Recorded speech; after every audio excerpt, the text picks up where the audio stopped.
Hello, folks. Hi. Welcome to episode 31 of MixStream. Thank you very much, folks, for tuning in. I still use the phrase tuning in, okay? That shows the generation and my age. It's a little bit of a giveaway, right? But thanks for watching this live stream, all right? Whether you're watching it right now live or maybe you're watching this later on a replay, thank you so much for tuning in. If you are not a subscriber to the channel, please do click somewhere down there below on the subscribe button. By the way, all right, there is a live chat going on. Once again, if you're watching this right now on the live stream, live chat's going on. It's been quite happening. We've been chatting with all of the viewers for like the past 20 minutes or so. We have got the featured band tonight itself, Honest Mistake. The members of Honest Mistake are here. You got Darren Teh, you've got Sonny, you've got Sir Prickle Bottom, right, aka Sonny lah, and Thomas the Plane, which is Mr. Tomas Tam as well. Other folks are also in here. Zachariah, big shout out to you. Zachariah is also one of the direct access, the MixStream patrons, right? Who are the patrons? Patrons are, folks and members of the community who help to support the channel, the creation of content, live streams such as this, the weekly videos, the update videos, Q&A videos that I do, the other tutorial videos. I even started going into my first episode of a podcast already called Mix Chat, and lots of other content, right? So, right, patrons are the one that help to support the channel financially lah. Okay, all right, hang on a second. Let me just play that back again. Folks, how is the stream happening, going on? Because on my laptop, it is very, very sangat unstable. Right? But never mind. Let me try that again. Maybe I got to... Let me try and reload this, okay? Because the thing is, I got to have this screen over here to monitor what's going on. So, let's see. What else? So, see... It kind of interrupted my train of thought over there. So this is episode 31. Unbelievable, man. I started doing this last year, doing the first MCO, and Honest Mistake himself, they have been featured already on one episode last year with, I showed and demonstrated the mixing process for one of their songs. And today we're going to be working on their latest track, right? The title of the track is called Never Feel Again. They just put out another single recently, actually, right? Tattle, all over again. Did I just mix up the titles of the two songs? So, right, the single that Honest Mistake just released, okay, is titled All Over Again, okay? The song that's being featured on tonight's episode of MixStream, the title is Never Feel the Same, okay? See, because they rhyme, so I kind of conflated the two together. Let's see what else is been happening in here. We also have before I say hi and shout out to everyone who's in the chat. So back again. So if you want to become a patron to support the channel, right, you just head on down. It's up there in the text below. You can see. Go to www.patreon.com/studio2105. Okay. What you do is if you sign up to a patron membership, be it just a 1 month or if you want to do several months after that, that's entirely up to you. 50% of the revenue from tonight, right? Anyone who signs up is going to go to the featured artist. That means, right, if you sign up for a Patreon membership, 50% of revenue is going to go to an Honest Mistake lah, right? It's going to help support the band lah. So support lah sikit, right? Our indie bands and our indie acts, especially this past 1 year, almost 2 years already, where there's been no shows, no gigs, no source of income, right? This is kind of one of the small little tiny ways that I feel I could do to sort of help elevate, and just give back something to the scene lah. In the meantime, those of you who are interested in topics of recording, mixing, mastering, and all the technical geeky stuff can, have a little bit of an over-the-shoulder look at how I, mix a track, right? So, all right, if you want to do that, again, do sign up, become a patron lah. Instruction, the details are up there. They're also down in the description below on how you can do it, okay? Let's see again. Did I mention Subscribe, please, if you're not a subscriber. Let me just go through very quickly to the chat and who else is there. Right, so I mentioned Zechariah already. We also have Floral Cans. Floral Cans is Zach from Empty Page, right? Big shout out. Empty Page is also another Malaysian band that also has got their album and also got their songs out, right? I think they got a brand new single out as well that's going to be coming out tomorrow on Rakita, right? Awesome. So do check that out lah. Okay, who else is also here? I see Mr. Jeremiah Joel Chia. Hey, Jerry. All right, Jerry says, I missed this control room. Okay, yeah. Me too, I guess. I miss this control room, though I'm here every single day. Hey, man, you're right. Jerry was did his internship. Was one of my former interns here right now. All right, a graduate of Sunway College, which is very cool. That's my brain. That was what my brain was trying to say. And he's now working in Music Bliss. Hey. Shout out to Music Bliss, man. Maybe one day we can help you to promote something. You listening, Music Bliss? Huh? Who else is on in here? All right, so let's see. I saw someone else in the chat just now, and Muhammad Shakirin. Hi, JD. Hi, Muhammad Shakirin. Thank you and welcome to the stream. Okay. All right. So let's not waste time. Without further ado. Right, we've already gotten our 10,000 concurrent viewers, so let's start and kick off this episode of MixStream lah. So tonight's song, new single from An Honest Mistake. So what I'm gonna do, first of all, again, very important before you start mixing a track, always look at the big picture, right? In Mixer Man, right, he's the writer, the author, Mixer Man, in his book, right, Zen in the Art of Mixing, right, describes this process as the discovery and framing process. Okay, so pulling up a rough mix, which I've already done before this, helps to give an overall picture. Look at the overall picture first before you go and dive into all the nitty-gritty micro details of all the individual tracks. So let's take a quick listen. In the meantime, I'll also check out what's happening in the chat lah. All right, so here we go. All right, let me just give you a let's play back. Just listen to this. Is a rough mix. Okay, so we got an intro with some glitch sound effects happening, drums and some delay guitars.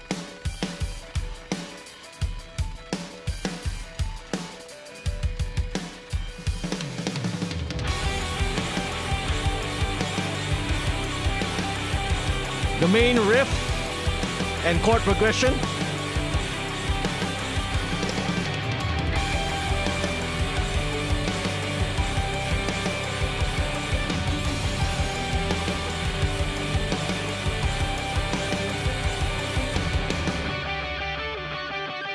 Go to the verse. Say what you want to me. I don't care, I don't care, I don't care anymore. I just wanna be alone. You don't wanna be alone tonight. I've been trying so hard, but nothing is going right. Chorus.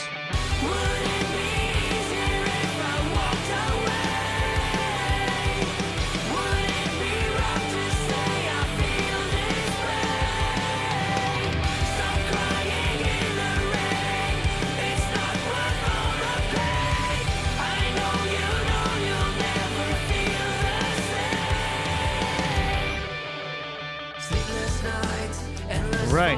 Are we ever gonna be alright? I don't really care anymore. Going to the second verse.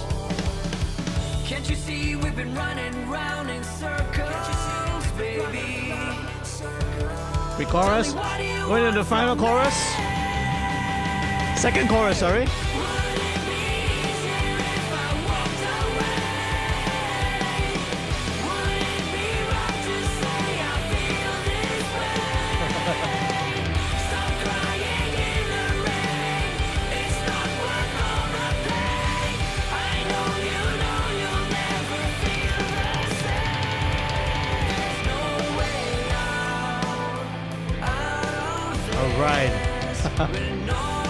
Okay, and Zach says, oh man, Matt 2000s emo vibes hitting hard, yo. Yeah, and right, Sonny says, right, emo is not dead, man. Emo's not dead.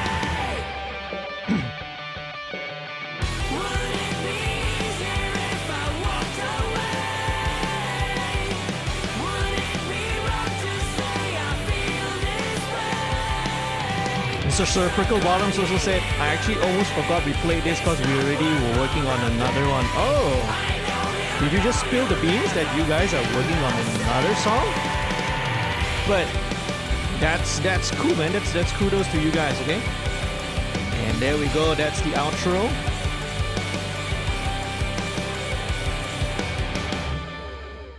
All right, sweet. So there you go. That's the rough mix of the song. So it gives me an overall picture of what the song structure is, the parts that come in, and all that. So a little bit of a backstory. Okay, Darren actually came to me with two demos, right? This song and also the first single, the previous single which they have already released. Okay, All Over Again, and this one is Never Feel the Same. I can't remember. I think that was probably in March of this year. So the plan was to hit the studio around April, May, and finish the two songs up lah. Okay, but sadly, right, when May came, we saw the number of cases, right, COVID cases starting to rise, and we already kind of knew that something is going to be something's going to be up lah, right? A lockdown, another MCO looked imminent lah. At that moment, during that time also, I think we were under CMCO, so traveling was also going to be an issue. So, right, Ian was not able to make it, Thomas, and Thomas as well, right, because if it's more than 10 km away, right, you can't travel. And then, of course, obviously, right, they lived a bit of a distance away from where the studio is. So the decision was made to, right, use programmed drums. So in this song, what you're hearing, right, is actually programmed drums, right? So Darren actually programmed the drums, sat down with Ian to figure out the parts, right, and then programmed it. I think it's very cool. One thing, with bands who have worked together for a long time, and especially how bands like this have adapted to the situation surrounding the pandemic. It's cool to be so familiar and to know your bandmates, right, and their styles, their capabilities, their grooves, so much so that when you write the parts or when you program parts, or in the case of programming the demos and the drums here, you already know, okay, this is kind of what my drummer will play. Oh, my guitarist will play something like this. I already anticipate, my bassist will play like that. So it's very cool, right, that how the boys from Honest Mistake have developed that sort of synergy over the years. And for a band that's been around for so long already, right, that's absolutely definitely something that happens naturally lah. Okay, all right, okay, folks, I gotta warn you something. I've got a feeling in case something gets interrupted, like the stream gets interrupted. All right, don't worry, don't just hang in there. I will be there. The voltage has been fluctuating weirdly tonight, and sometimes on occasions it's happened. Like I think 2 weeks ago it happened like that. So I'm just gonna monitor it and see how things are gonna happen, lah. Right. So this usually happens when there is very heavy use of or something issue with the power grid lah. But anyway, so back to that. All right, so not only that, okay, so we did this. The Darren came in with the drum tracks, the demo, the keyboard parts. So what we did was we recorded the guitars, all right, the main distortion guitars, the main rhythm guitars, recorded the bass, and obviously we recorded all the vocals here. And we did it exactly on May 31st, the night before the FMCO, right, took into effect on June the 1st lah, right? So it's been a while. So now we are already here in September. Finally lah, we're finishing up this second song. So anyway, yeah, let's head on down. So let's get down into the mix itself. I mentioned that, so like Thomas did most of his guitars, recorded it back at home also. We'll look into that. So first of all, let's start. Okay, where do we start? Now, I have mentioned this many times. Gain staging is very, very crucial and very important. The reason why we want to do that, many reasons, okay? First of all, obviously, good signal to noise ratio. You want your mix, your final mix, to be have sufficient headroom, to be of sufficient level, yet have sufficient headroom. You do not want to clip, but also not, too low a level, so that later on when mastering takes place, you bring up the noise floor and all that. But there's another hidden benefit, not to say hidden, there's another much more important benefit in my opinion.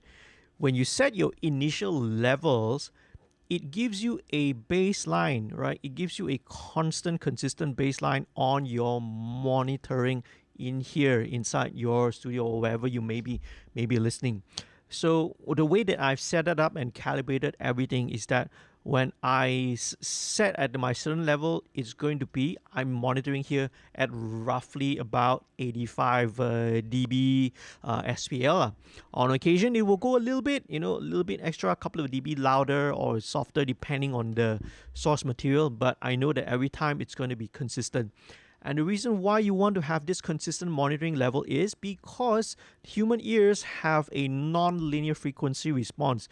It is non-linear, right, towards not only the frequency, but also towards the amplitude.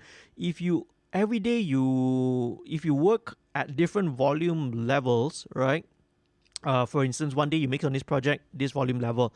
Another day you work on another project on a different volume level. Another day you blast it a little bit louder. Your ears do not have that baseline, that consistent reference point to make all your judgments and your decisions. So keeping it consistent, right, knowing where it is, calibrating your system is very important. So how do I do that? Okay, now what I have derived is very simple. Okay, I use the kick drum as my starting point. So okay, let's take a look at some of the drums. You have your kick. I've got a kick sample as well, snare sample, toms, overhead room, and also a drum reverb, some room samples as well. So let's look at the kick first. Okay, so now there are actually two kick drums over here, and what I want to do, let's try and see whether this happens or not. Okay, so what we're going to aim for is I want my kick drum to peak at about minus 12 dB FS lah. Okay, dBFS is the digital scale. Okay, dBs relative to full scale. Check it out, kick drum first. All right. Okay, let me pull over the master meter so you will be able to see clearly. There you go. See? Let's look at where it peaks. Minus 12.5, minus 12.2. There's one just now, that one tiny little peak that kind of went maybe just a touch, like minus 11.8. There you go. Right. So there is a little bit of dynamics lah. Okay. This is not a kick drum which is like MIDI velocity 127 all the way. There's dynamics, right, programmed into it, which is really important and critical in coming up with a authentic sounding programmed drums lah, right? You need to have dynamics as well. Oh, I'm hearing some guitars playing. Oh, there we go. Forgot to mute that. So yeah, minus 12 dB. Okay, so once I've set that minus 12 dB FS, then I know everything else is going to be balanced relative to that kick drum level. And I know already that's going to give me a good ballpark. It's going to give me a good end result in terms of the overall level of the final mix. In terms of the level, in terms of the headroom, available headroom, signal to noise ratio. It also ensures that I am monitoring at a consistent level as well. So, right. By the way, if folks, because the band is in here in the live chat, if you have any questions, right, Zachariah, the viewers, if you want to ask them, anything, what they've been up to, anything, please feel free to ask them lah. The chat platform is all yours. So let's head on down. Let's put the next thing that we're gonna put inside would be, let's go with the snare, right? So as usual, um, what I always do, right, is especially nowadays when we work with digital audio, and it's very popular, is the use of tape and also console emulation plugins. So let me just show you quickly, all right? Snare is here, okay? So the first thing I always have is an instance of the virtual tape machines set to 15 inch per second, right? Quantity 456 tape type, right? And yeah, what else is there? Then virtual mix rack, right? So virtual mix rack then emulates the signal path as if it's going into a channel of an analog console. So here I've set it up to the British SSL 4Kg. This is a SSL 4000G. And then running through the FG73 preamp. This is a Neve preamp. So right, this whole setup here with these two plugins, right, the virtual tape machine and the virtual mix rack, is to emulate a signal path as if the track was recorded on analog tape and then going through a channel and of an analog console, right? So we're introducing a little bit of those analog characteristics back into the equation. Now, one more thing I want to point out, right, and I've mentioned this also in previous episodes of MixStream, is that the use of templates, okay? Now, we recorded this song and also the previous single, right, all over again at the same time. With the guitars, the bass were recorded at the same time, vocals were recorded at the same time. Drums, obviously, right, came from the same source and from the same VST source.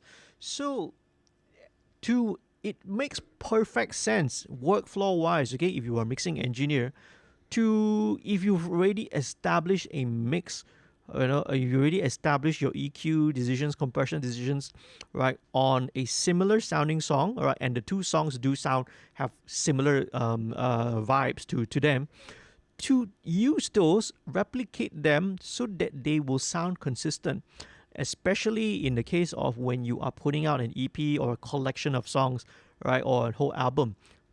So these two songs sort of belong together, like they're in the same phase. So it makes perfect sense to have them sound consistent. So instead of having to reinvent the wheel, remix everything, figure out all the EQs, it makes perfect sense to just import over the settings of what I used in the previous mix. It saves you a whole lot of time, but the main point is it makes it sound consistent. It makes the two tracks sound consistent. There are many ways you can do it. You can take notes. You can type it down in the notes. You could, in certain cases, I save the channel strip presets. Let me kind of show you, for example. All right, I can always, let's say, load channel strip, look for AHM snare bottom, so on and so forth. Okay, so I do that, and then voila, right? It gives me the same settings. Don't listen blindly, double check and see, right? So sometimes there will be case-specific situations where you may want to change and balance it. I do it the old-fashioned way, old buku lima. Here you go. Right? Written down, handwritten notes in a buku lima. Sometimes this is actually faster than looking, okay? Right. So here we go, right? Let's go with the snare. So where are we when it comes to snare drum? Let me pull up the mixer zone set so that you all can watch. Because when I'm working usually I work on a dual screen, so my mix console faders are all over the other side. So first thing up, this would be the original snare. What is happening with it? So original snare is at -13. EQ wise, there's only a tiny little notch here at 296. That's about 300 hertz. There's a little bit of a ring there, so let's listen. Let's listen to how it goes. Kenapa tak ada bunyi? Did I just mute something until that we got no sound over there? Oh, okay. How come the snare group is muted? Never mind. There you go. There you go. It's a nice little ringy there. So what this does, yeah. So it's got a little bit of that hollow boxing, kung kung kung, which I don't want. So that's where this little cut takes place. Aside from that, nothing else. That's it, right? So this is layered with the a sample from Steven Slate drums. This is the Slate SSD, right? This is one of the customized ones. This one, again, no EQ, nothing, sounds good on its own already. And let's blend this in. There you go, right? Check out the snare bottom, what's happening in the snare bottom. Snare bottom, okay, right. Minus 13, that's fine. I will have a high pass going up all the way to about 58 to about 60 hertz lah, okay? Just to high pass some of the bottom out. Okay, let's look at here. We have, there we go, AH snare bottom.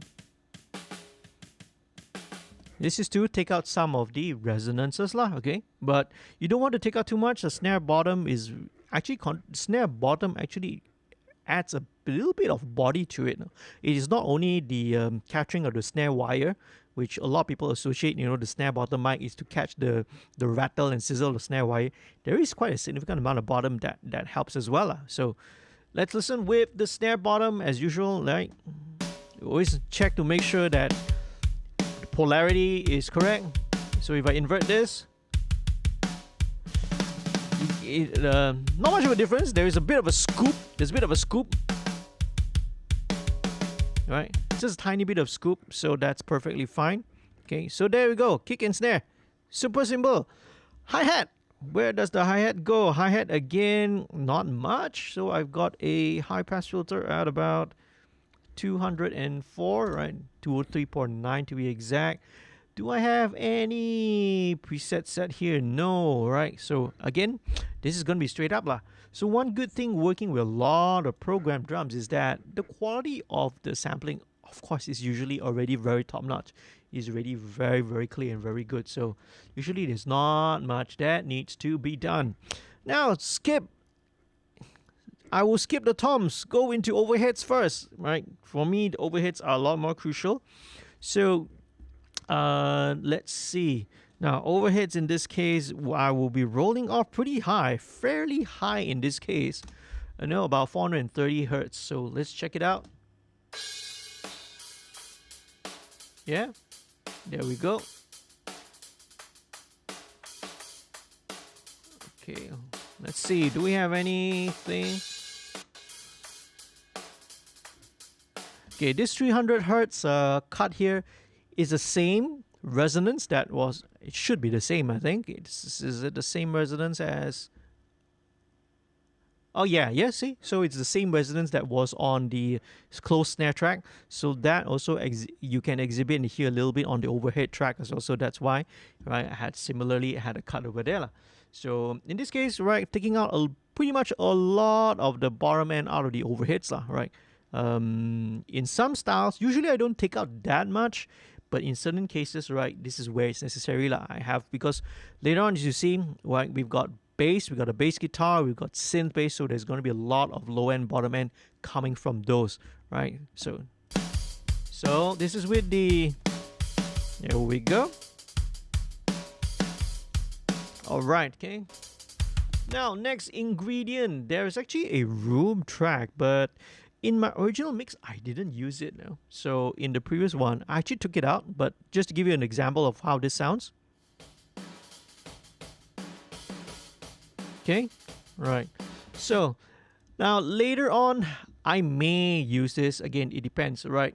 There's a saying which I have repeated oftentimes enough, so many times, which, it probably gets boring. Set and don't forget.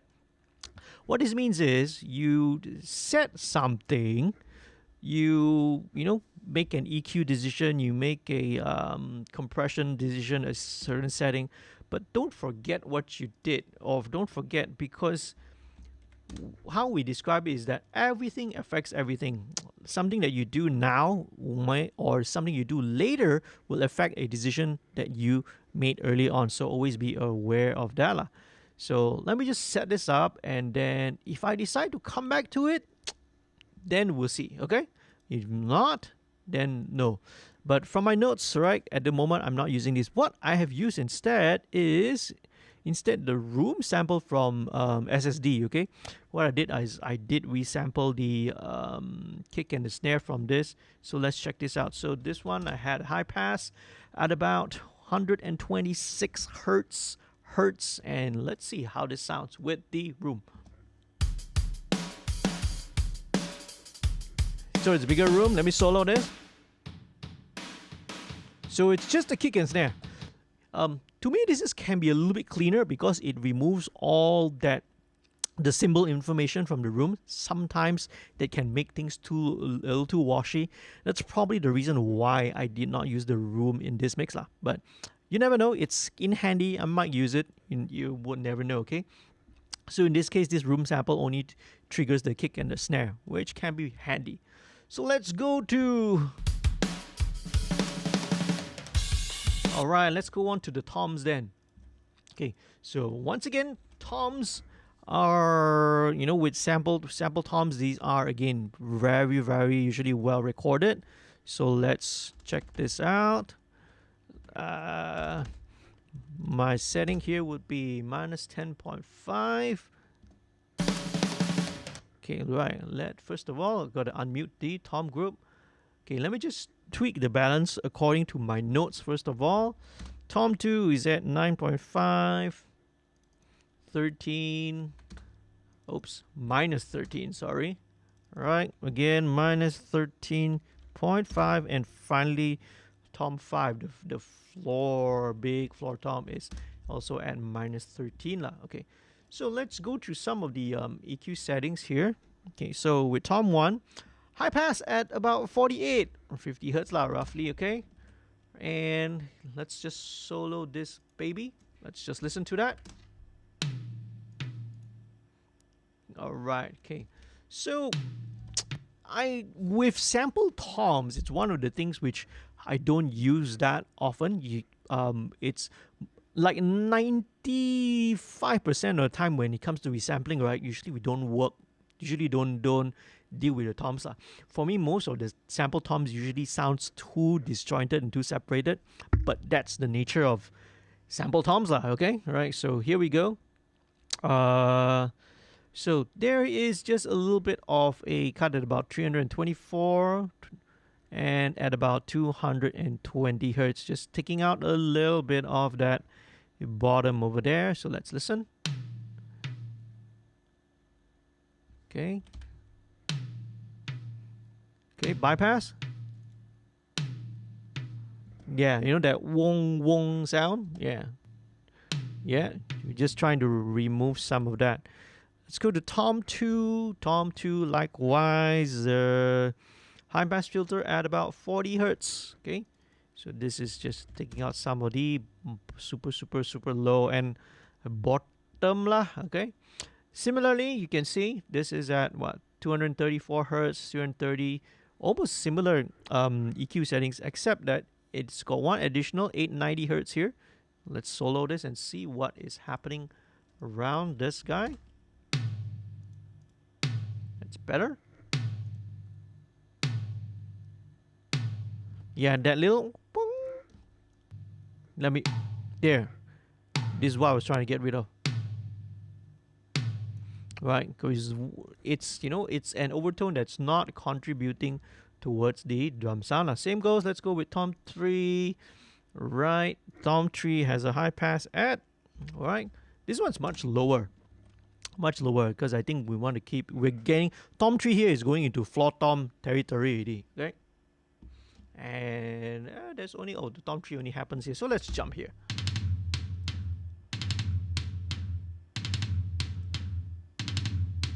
There we go. Yep. So that's right. This one is. Whoom. This is much cleaner. Bypass this. This is the honky honk honk sound. It's got a little bit of a spike here. Okay. Now I feel like I need to add one more because this is not a single hit. If this was a single hit of the tom, I'll be fine with this setting. But because this is a fast, pretty rapid hit, what happens is that sometimes the low end energy, right, or with several hits in succession, you get a bloom of the low end because of the sustain that's coming from the tom, you see. So I'm hearing that, so we need to sort of tackle that a little bit, right? Just a simple EQ cut will do, all right? They don't have to go so fancy.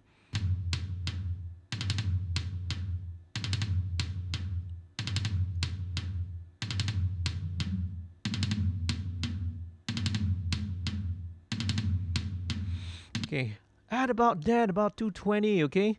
I could probably just use a wider curve on 2 as well, but you know, let's just do that lah, okay? Going this shape. Listen to that, bypass. Okay, yeah, cleans it up a little bit at about that 200 hertz region, okay? It is a strange thing, which again only kind of happens with sample drums. And there's a reason why, you know, because when you're talking about drum samples, they are actually triggering multiple, especially when you play fast things like the right? You're triggering several samples. It's not like a real drum where there's only a single drum and you hit it multiple times and it sounds. This is not. You're triggering several samples in quick succession, and then all that resonance, all that energy is being built up because of several samples. That's why it doesn't behave the same way as real live acoustic drums, okay? All right, hopefully when the studio opens again, okay, right, we can have drummers, real drums back again. And then, you know, Ian will have a job. All right, here we go. Where are we? Where are we now? Okay, Tom 4. Let's go back to Tom 4. Let's see what is Tom 4 doing. Let's check out, again, same issue. Let's check out this section, because here is where there's a succession of tom rolls over here. Ah, okay, right. This is where I suspect it's going to have the same similar issue lah. Let's see, high pass filter at 20. Okay. Yeah, see, they get a build up of that around there.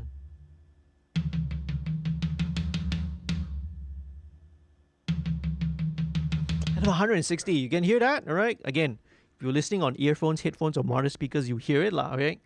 If it's on a speakerphone if it's on a speaker of a mobile phone or a smart device or something like that, you're not gonna hear those frequencies, lah, okay? So.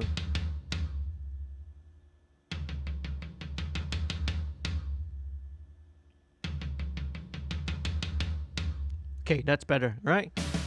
There we go. So this is a unique problem that happens when you deal with sample instruments, right? Does not happen when you talk about live drums. So let's go to Tom 5.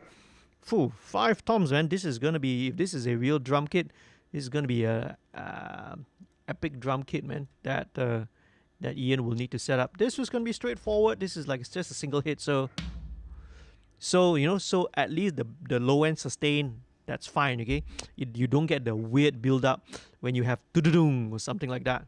Okay, here we go. Where are we going right now, folks? You got a lot of stuff that's happening in the chat. I won't be able to 100% pay attention to it at all times, so I do apologize, okay?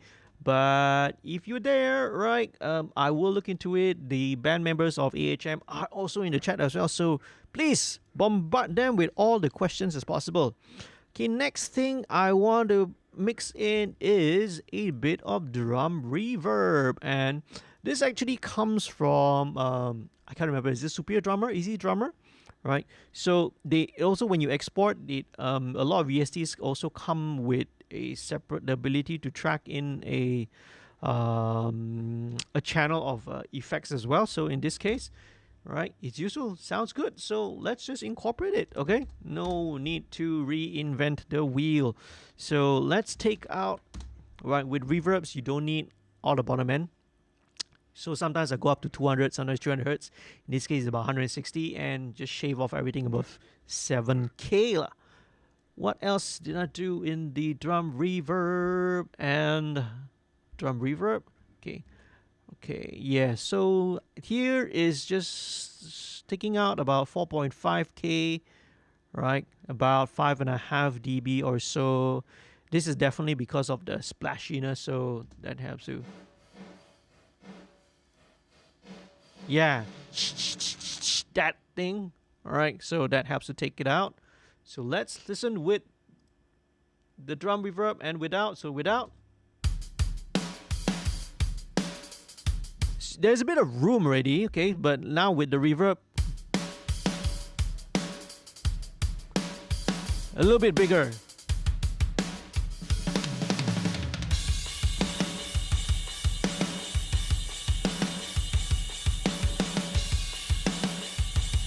There we go. Awesome. Okay. So last thing, let's take a look at what I have. Okay. So all of these, the drums are all bus to the drum bus, and my favorite compressor to use in this case is the API 2500. All right. In this case, my attack setting is at about 0.3. All right. 0.3, you're going to let a little bit of transient through, and let's just see how it goes. Let's go without.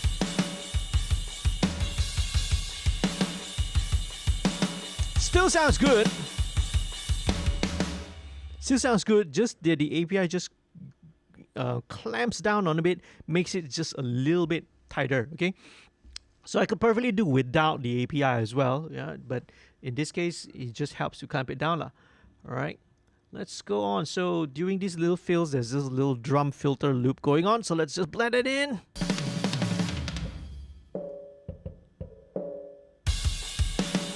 Okay, let's see how it goes. Super simple. All right. So guess what? Let's move on to the next thing, bass. And this is where time for Sonny's bass playing to shine. So what we used, all right, I think the band kind of posted quite a lot, been active on the social media. You know, what bass was it? It was like a really, really cool 5-string bass, right? All right, so what we did is we recorded as usual. When I record bass, you use two tracks.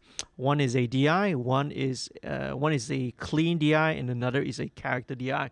So the clean DI is running through a radial. So let's listen to it. This is going to be a clean bass. So right, a very modern kind of electric bass sound, which you can expect. And tone hammer. What's the tone hammer doing? There you go. So the tone hammer, the Aguilar tone hammer, is where all the grit and the character is going to be coming in from. So let's blend this in. Right. Excuse me for a moment. need to clear my throat. Minum kopi sekejap, right? Oh, so Darren said Ibanez BTB. Oh yes, okay. Right, now I remember. So yeah, the BTB, man. I remember when I first saw the ad for a BTB, it was the basis for Santana that was advertising it. But this is like what? It's good, 20 years ago, right? So cool sounding bass. So let's go first of all with the bass DI. Let's me look at my notes again. So the bass DI is it's correct. It's where it is. High pass filter at 20, just to, in case, take out some of the super low end. Now the tone hammer bass. Let's move on to the tone hammer bass. Now, actually, it's very helpful. You don't really need the super bottom end when it comes to the distortion track parts, especially in this case when we already have a clean DI bass. So the idea is that we want to blend in the distortion, right? The distortion, the overdrive happens in the mid-range. It's not really on the bottom end. There is on the bottom end, but it's very messy. It's very flabby because that's what distortion does to it. So we actually I don't want all the bottom end, right, from the distortion track. So we'll take it out from 180. So let me just solo that so you guys can hear. So this is without. This is with the high pass filter. Right, you want to take out all the bottom end, okay? This is with. Right, it's very flubby. It's very flabby. You know, it's flapping all over the place. So let's just take out, right? So 180 hertz. Another thing we also do not want is we don't really need all the super top bright end. So roughly at about 9K, this is like 8924, right? at about 9K, right, we do a little low pass filter just to take out all the top. So before and after.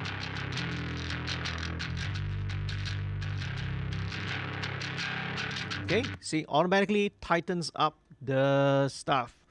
What else? Okay, a little bit of a dip at about 320. Let's check it out.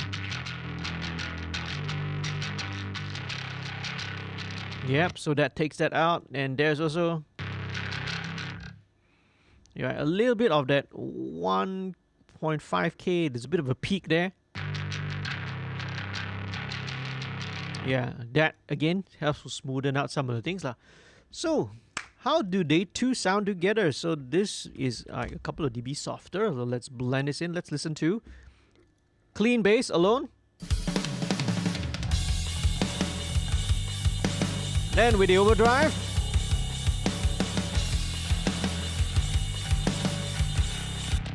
See, it's fairly subtle. It's not super, right? We're not going for a super overdriven sound. The overdrive, right, is just blended underneath to give it a bit of character lah, alright?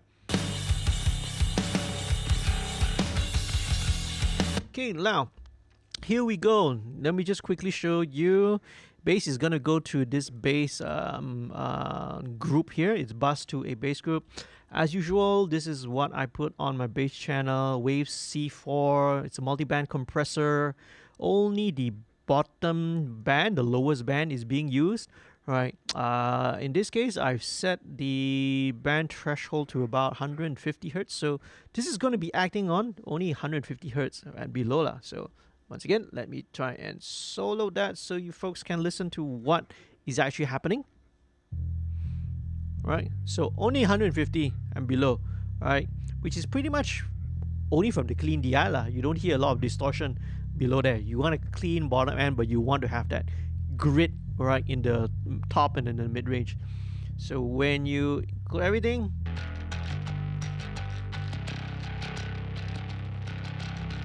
yeah, so it controls the bottom end. All right, what else? What's next?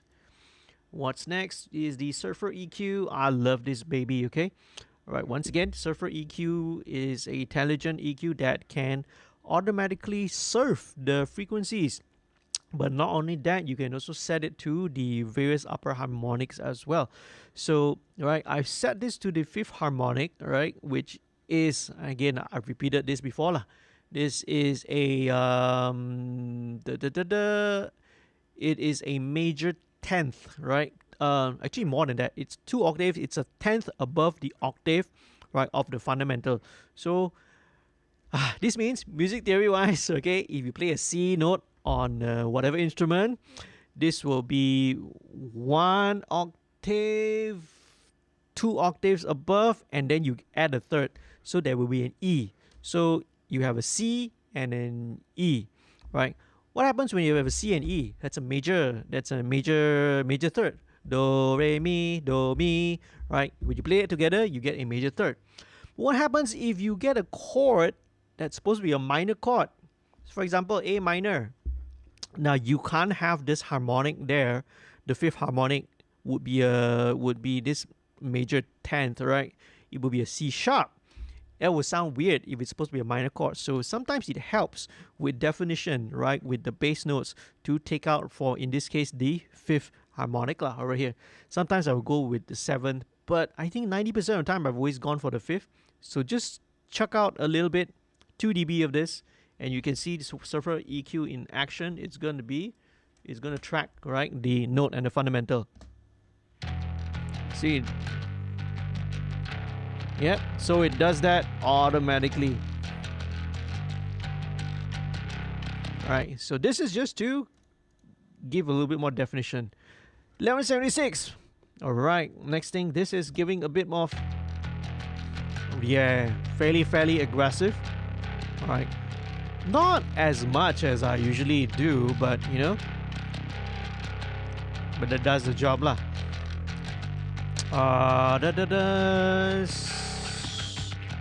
Fairly quick release, still fairly slow attack, right? So again, this is just to add character. Okay, again, this instance of Tdr Nova I have in here just to get out some of the... Let's solo this and see.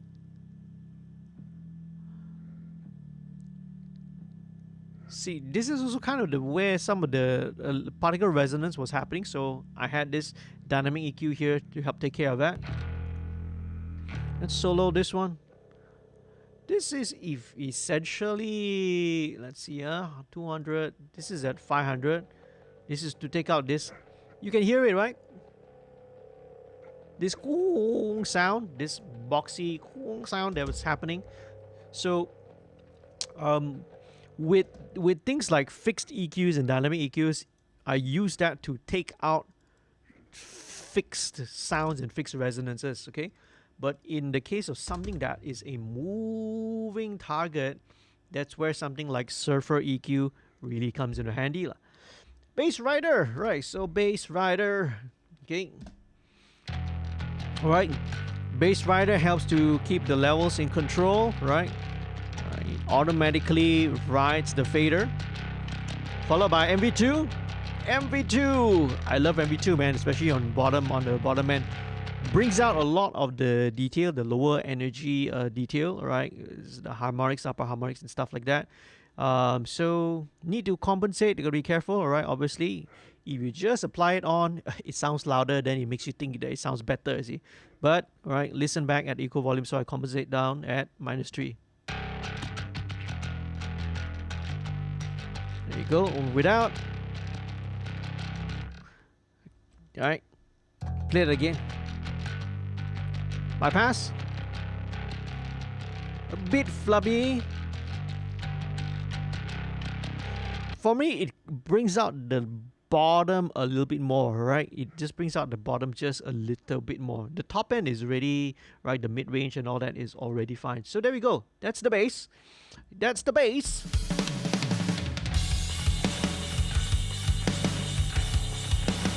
Okay, now that's not the entire equation of what the bass is. We have one more thing. We have a synth bass happening over here. So this is, right, a common trick and a tactic. Right. So this is what it is. Right. So this synth bass. Okay. So what I'm gonna do is I'm gonna be side chaining this, right, to the kick drum.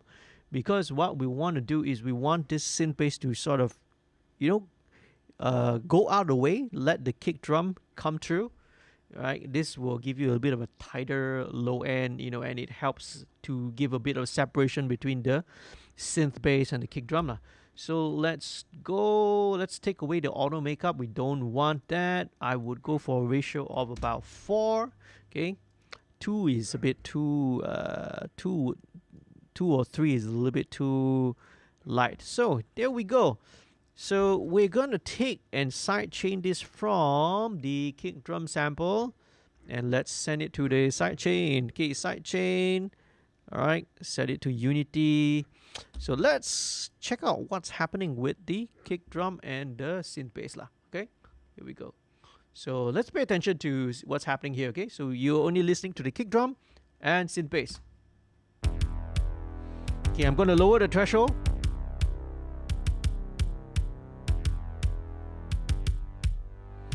Okay, I'm going to put this extreme so you can hear it. Well, usually I won't go for that much, right? You just need a little bit. So you can hear the synth bass pumps every time the kick drum engages, comes in. The compressor will kick in and turn the synth bass down. So attack wise, it's fine. 1 millisecond is good, but the release time is what I want to adjust. Okay, so I don't want it to sound like there's obvious pumping on the synth. So alright, so what's gonna happen is, let's play around the release time. Here you can hear the synth pumping, which can be a cool thing if it's EDM, right? It's it's very typical of the style. But let's set the release time.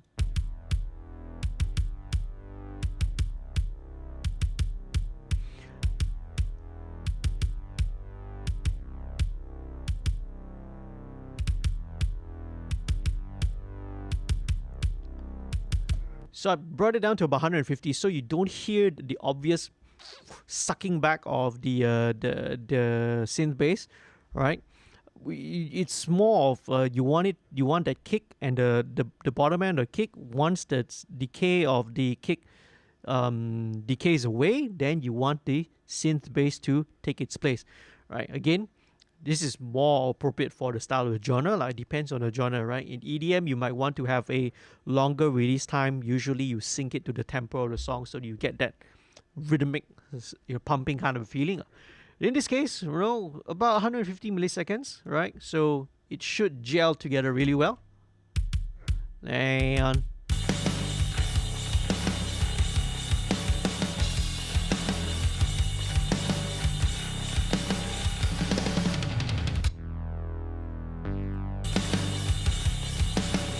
okay, now, all right, so the threshold is a bit too much, okay? So I'm going to back that off. You don't really need too much, all right, of this, okay?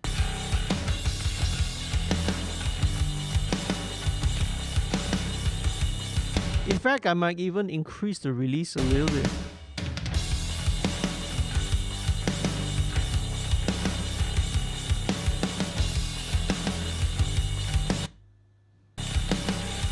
There we go. There we go. All right, so that should sit in nicely. So there's another 808 that goes down here in the verse as well. So let's check this out. So in the verses, there's another 808.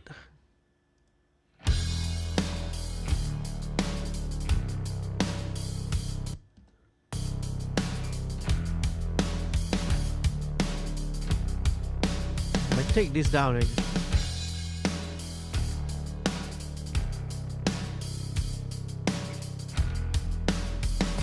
Alright, so definitely gonna need to also do the same thing.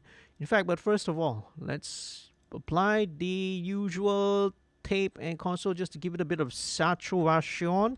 Saturation is always gonna be good. With 808s, I would sometimes drive and bring the drive up. There we go. Yeah, all the way, baby.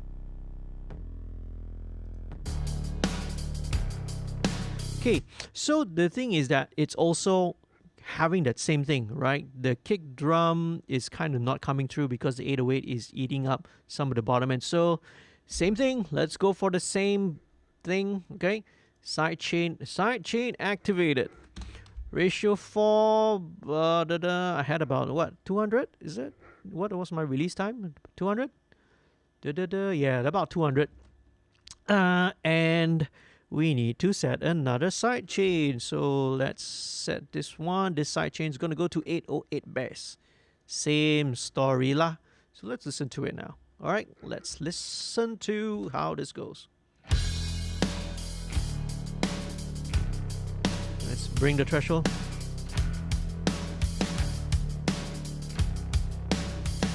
Oh, better. Bypass.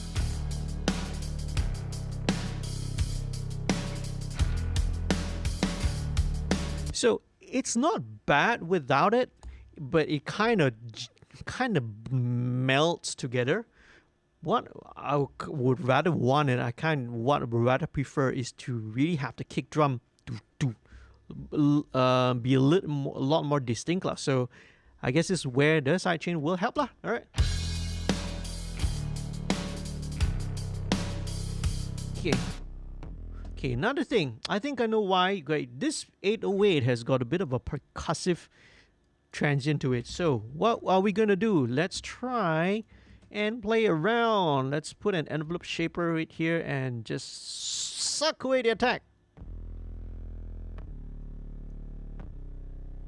That's a bit better, I suppose. Bypass. Let's bring the release up.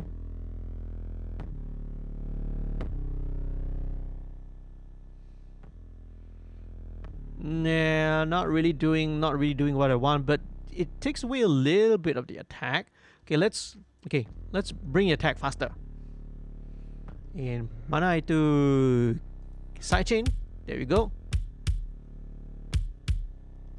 Still hearing a bit of that. Okay, that's better, right? Go back to the start again. On this note, it punches through. There you go. Okay, guess what? Let's do this lah, okay? This is going to be a lot better. Instead of trying to figure out some funky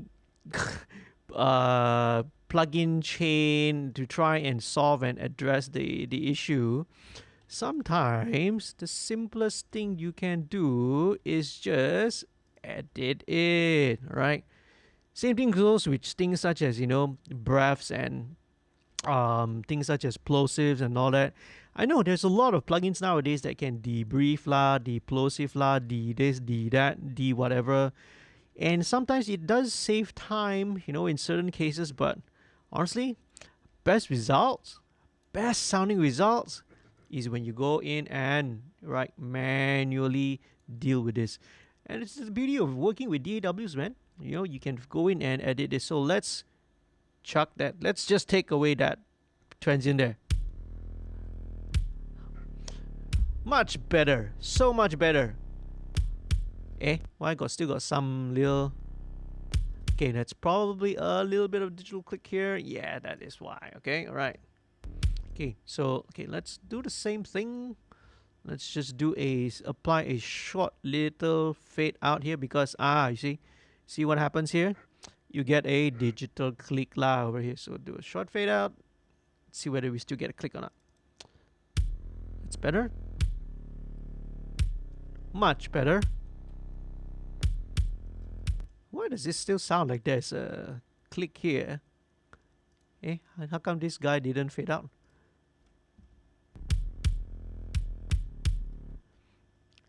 Apa sudah jadi ni? Okay, make sure that all of you guys are fading out here lah. Okay, fade out. Okay, go back and check again. Let's go check. This is fine. Okay, somehow I only faded out the first clip. I thought I faded out all of it. There you go, that's better. So if you want to do this sidechain thing, right, there are many ways of doing it. You can also edit it manually and you can get, you know, you do a little curve, a fading curve. You can also achieve the same thing. So sidechain effects, not necessarily you have to use a sidechain or a plugin to accomplish that sound. So let's listen in context with the drums.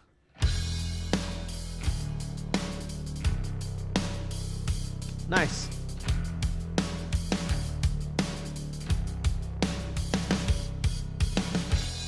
Yeah, so it doesn't get in the way of the kick drum. Let's add a little bit of chorus. This is the Baby Audio Magic switch. Let's just add in a little bit. Just to give it a little bit of chorus, a little bit of width. There we go. Just a little bit.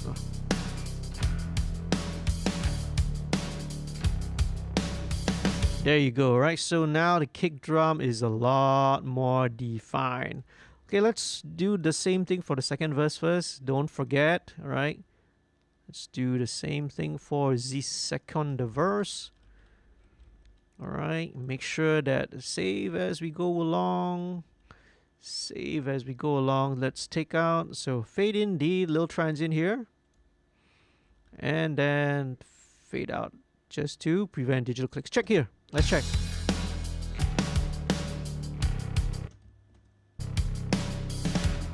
Nice.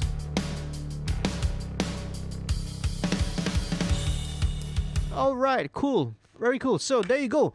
Drum and bass sudah settle. Let's move to the main distortion guitars next. Right. Let's see what's happening again. Let's see. Man, we got a lot of stuff going on in the chat, but again, apologies, right? I will get to you guys in a while, in a short while, if you have any questions. Let's see what's next. The Distortion Guitars. This was recorded using this was using Darren's orange amp. We did that here.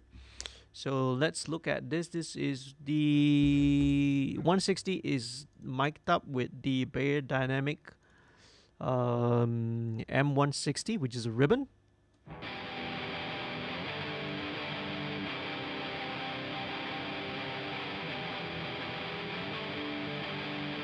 Let's take out a bit of the bottom we don't need.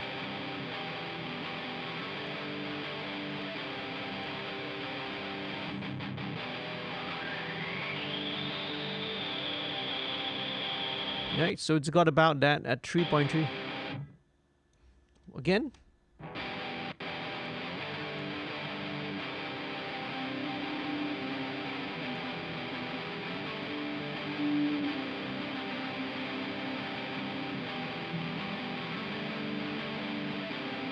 So I'm trying to take out at about 250, between 250 and 260.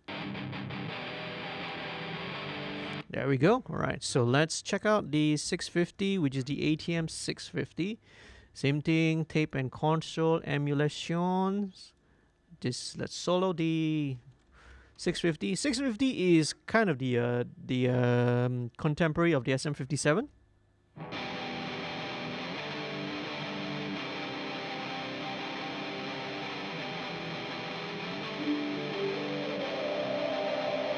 So I probably want to scoop out a little bit of this.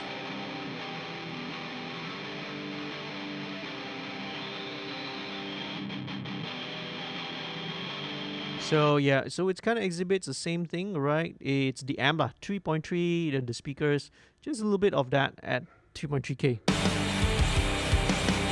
There we go. So let's copy this over to the same settings and hard pan, left and right. Let's check out the guitars. Okay, here we go.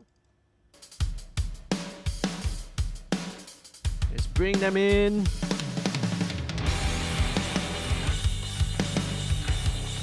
All right, hang on a second.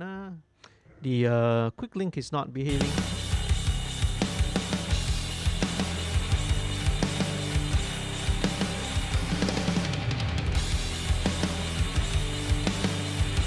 Yeah, quick link is not behaving the way it's supposed to be. Okay, let me just set everything to the same and let's just link the selected tracks.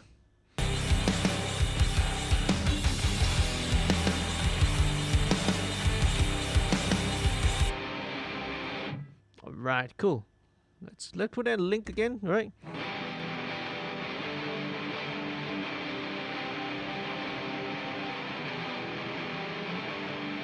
Okay, what I've been really loving to use on guitars lately is the Betameter EQ, right? So this EQ here, at first glance, I mean the actual hardware version, is quite confusing to use because of the way of the interface is not very intuitive. It can be real. The way it's laid out, the buttons is like, you know, it's a little bit confusing. But this is actually the way they describe it. This is actually a Pultec that's on steroids, like a modernized version. So, you know, they want to have the classic characteristics and tone of what a Pultec does, but the flexibility, you know, the ability to, you know, but the flexibility of something a little bit more modern. So what I want to do with this is just to add a little bit more bite to the guitars. So let's go.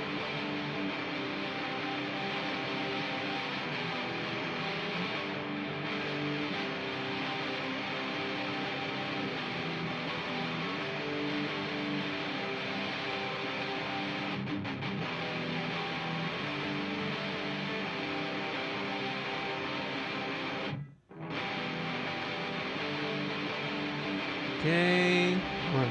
So just a little bit, a tiny touch, right? How much was that? Like 1.8 dB, right?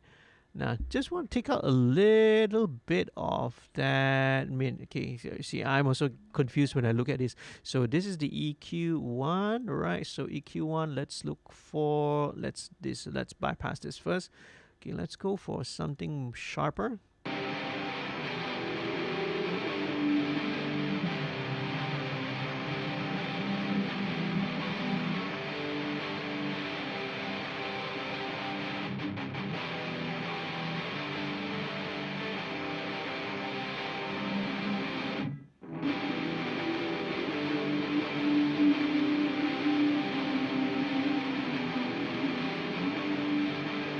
right, so let's cut. Let's do a bit of a cut.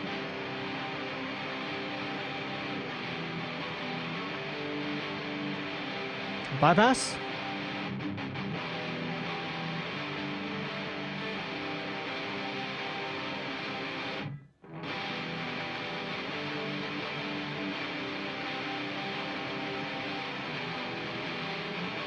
Okay, let's bypass and engage.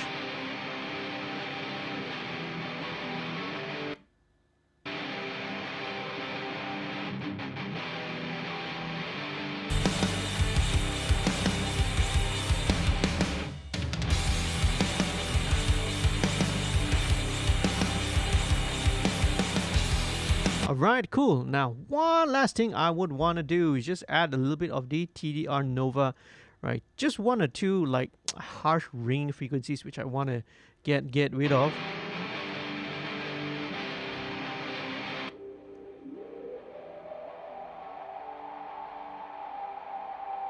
Yeah, that around there, that little honkiness. So sometimes the 800 900 range is very useful for, you know, to give a bit of definition to guitars, but at the same time that frequency can also be a little bit annoying as well. So let's go for about like 333. Let's see what's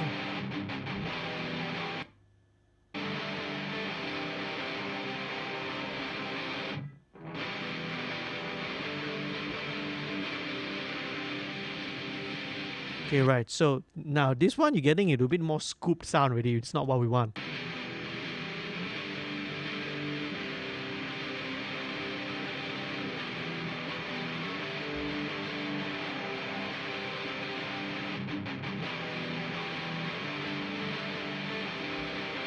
Okay, and then one last thing.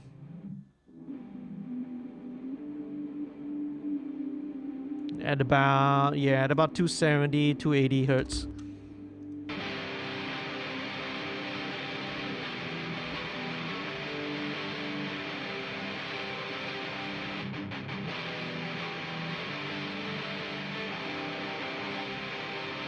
Okay, go right. Listen in context.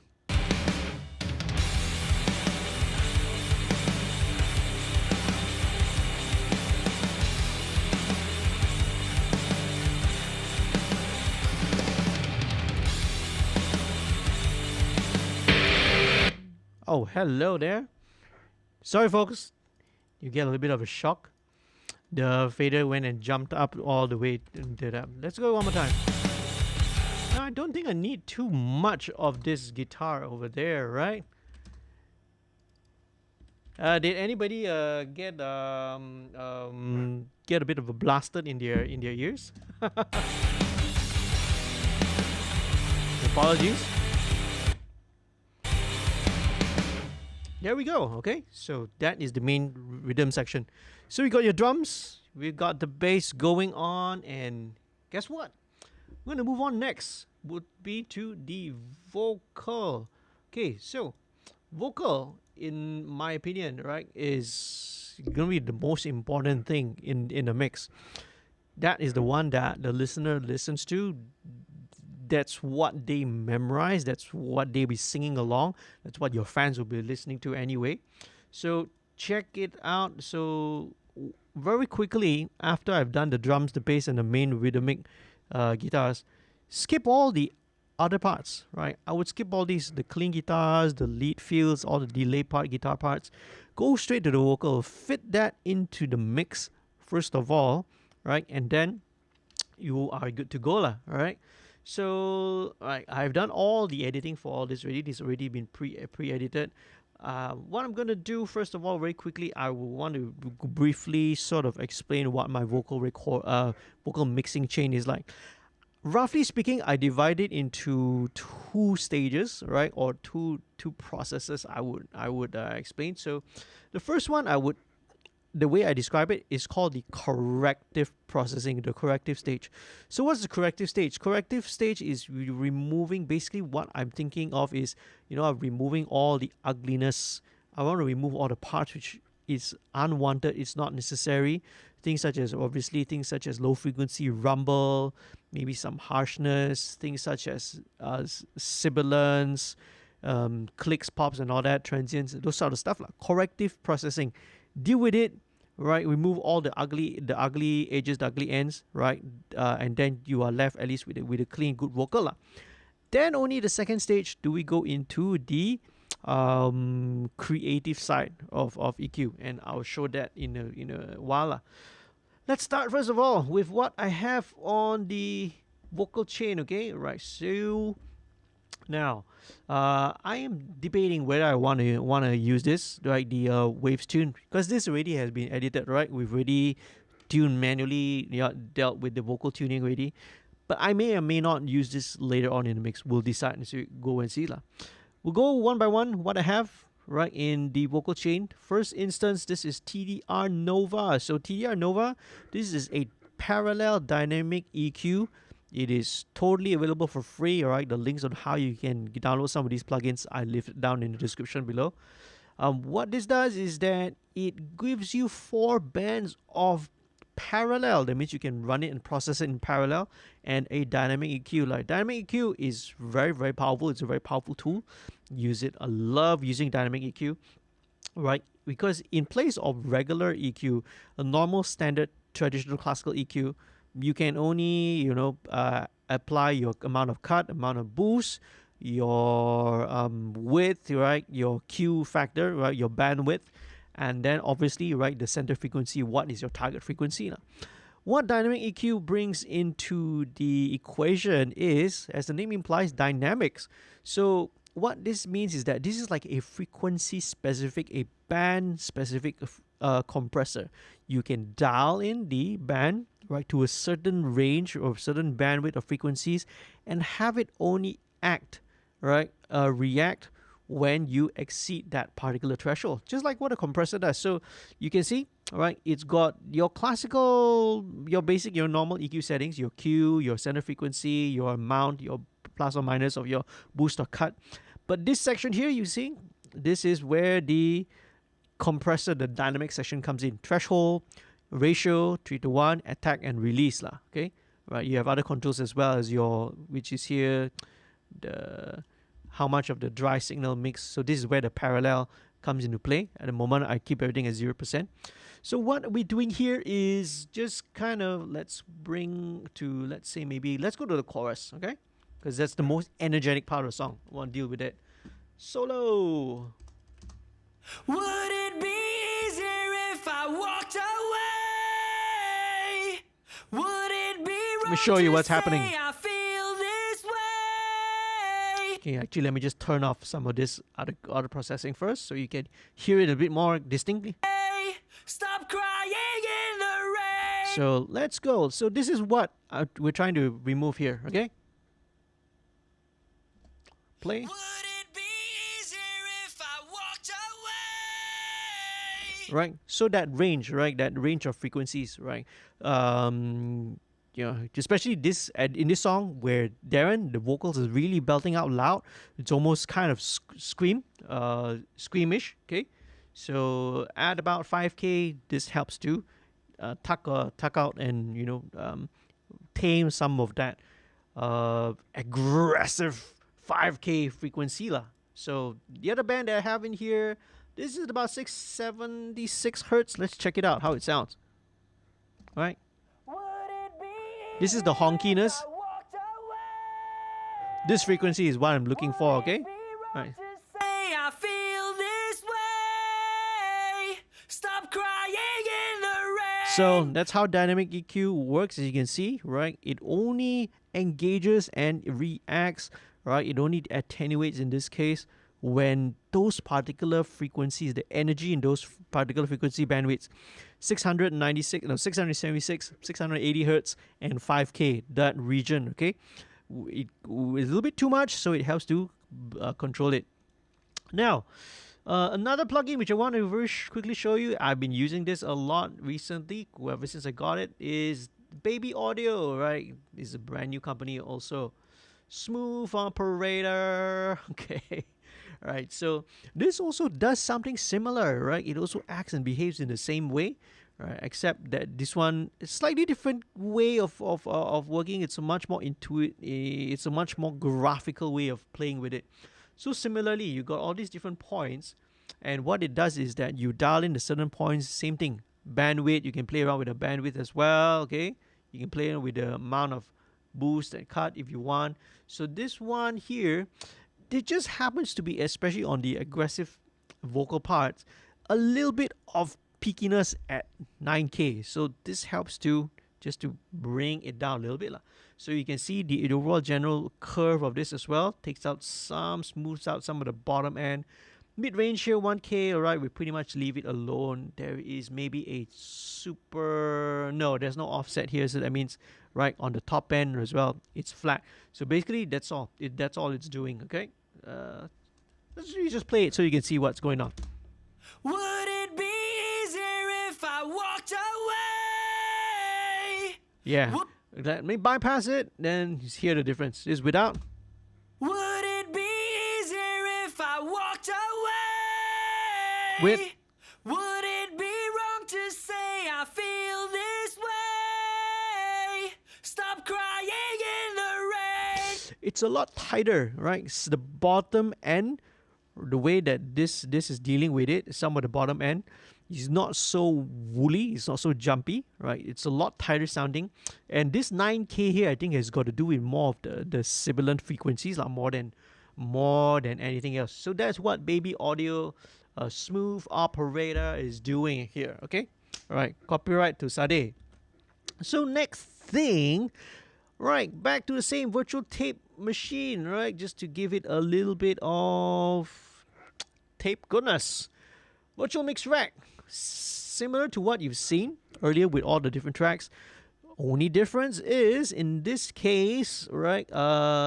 Instead of the FG73, I use the Hollywood Virtual Tube Collection instead. This again is to give a little bit more tube saturation to a vocal. It helps the vocal to stand out, to cut through the mix a little bit more instead of having to rely on EQ, okay? So again, makes it more solid. But the one I think that takes the cake that I love really much, right, is this. This is FG Stress. This is a distressor, right? Or their version of a distressor. But what I've done in here is I've set it up to do parallel compression on the vocal. So what is parallel compression? Okay, all right. You can always Google what parallel compression is. Don't have to go into a long explanation of what it is. But basically what it does, all right, it allows me to blend in a uncompressed signal with a heavily compressed signal, blend it in, all right, and you have you can balance the amount that you can have. What you have is what you end up is with a very transparent, very natural sounding compression. It can be very aggressive on one hand, but depending on how you blend it, it can also sound very natural and transparent. So I started at about 50-50. Usually that's what I would set it to. So FG Stress, let's see, a couple of other things with the detector. I've also set it to high pass, a bit more sensitive to the mid-range. Again, because of the style of Darren singing in this song, right? Aggressive, very forward, right? I had this to be a little bit more sensitive towards the upper and the mid ranges, right? This setting here, Distortion 2, adds in a little bit of the harmonic distortion back in, right? So even though I think what happened was that when I did all this, sometimes you can tame out, right? You have Tdr Nova taming out some of those high mid harshness. Smooth Operator is doing that. This one, the setting is also kind of more sensitive to that. So sometimes you get a nice, you really kind of even out the harshness that's happening around that 4K 5K region, but you want to inject a little bit back of that energy back in there. So sometimes these settings over here can be useful, okay? Second, there's 2 and 3. 2, I can't remember. This is, what is it? Odd, even, harmonics. Can't remember. I have to look into the manual and see, right? But they have slightly different sound, right? In this case, right, I preferred the Distortion 2 setting. It adds a little bit of harmonic distortion back into the signal. So check it out, right? Would it be easier if I walked This is without. away? Let's engage. Would it be wrong to say I feel this way? Stop crying in the rain. A lot more control. The energy is feels a lot more, it feels a lot more energy, but without sounding too heavily compressed, right? So that's the beauty of parallel compression. Okay, so what is next in the corrective EQ processing chain? This is sibilance. This is a de-esser, right? De-esser, self-explanatory. That's what it does. Would it be easier if I walked away? Would it be wrong to say I feel this way? Right, to catch all the S's, the T's, and all the sibilances. Now, the last thing I want to show you, this is RCOM, right? This is the good old Renaissance compressor. Why I have this compressor here? There's so many compressors going on, man. All of these compressors are actually doing very, very tiny stuff, lah. So the way I've set this up, pretty fast attack, pretty medium-ish, medium fast release. Would it be This is only catching the very loudest peaks. Would it be wrong to say I feel this way? And usually, it's not more than 1 Stop dB. crying in the rain. It's not worth all the pain. See, the maximum attenuation that you have in here is like half a dB, right? 0.6 of a dB. That's all it does. It's not doing any sort of aggressive compression, okay? Okay, so that's where all the corrective processing is happening. Let me show you what I will do next. Actually, let me just double check and double confirm. Do I actually do this or not on the? I believe I did. Yes, I did. Okay, right. So next thing I want to do, we're going to step into the creative processing side of things already, right? So this is where you still use compressors. I'm going to be still using EQs, but I will be adding effects later on down as well. But one of the first things I want to do is, I will show you, I've done it many times, is I'm going to do the vocal thickening trick, okay? There's a tutorial video on the channel, which you can go and check out. It's already there, so I don't need to go into the super nitty-gritty details. But what basically I'm going to do is I'm going to send this to a processor, a plugin called Waves Doubler. It's, as the name implies, it is a doubler plugin.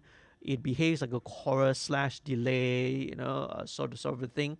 But what I'm going to do is run this through and going to print the vocal through the several settings. First thing, very important, is that we need to, before I do that, I want to bypass all the master bus processing. Okay, that's important. Let's bypass that. So let's take a listen to how it sounds.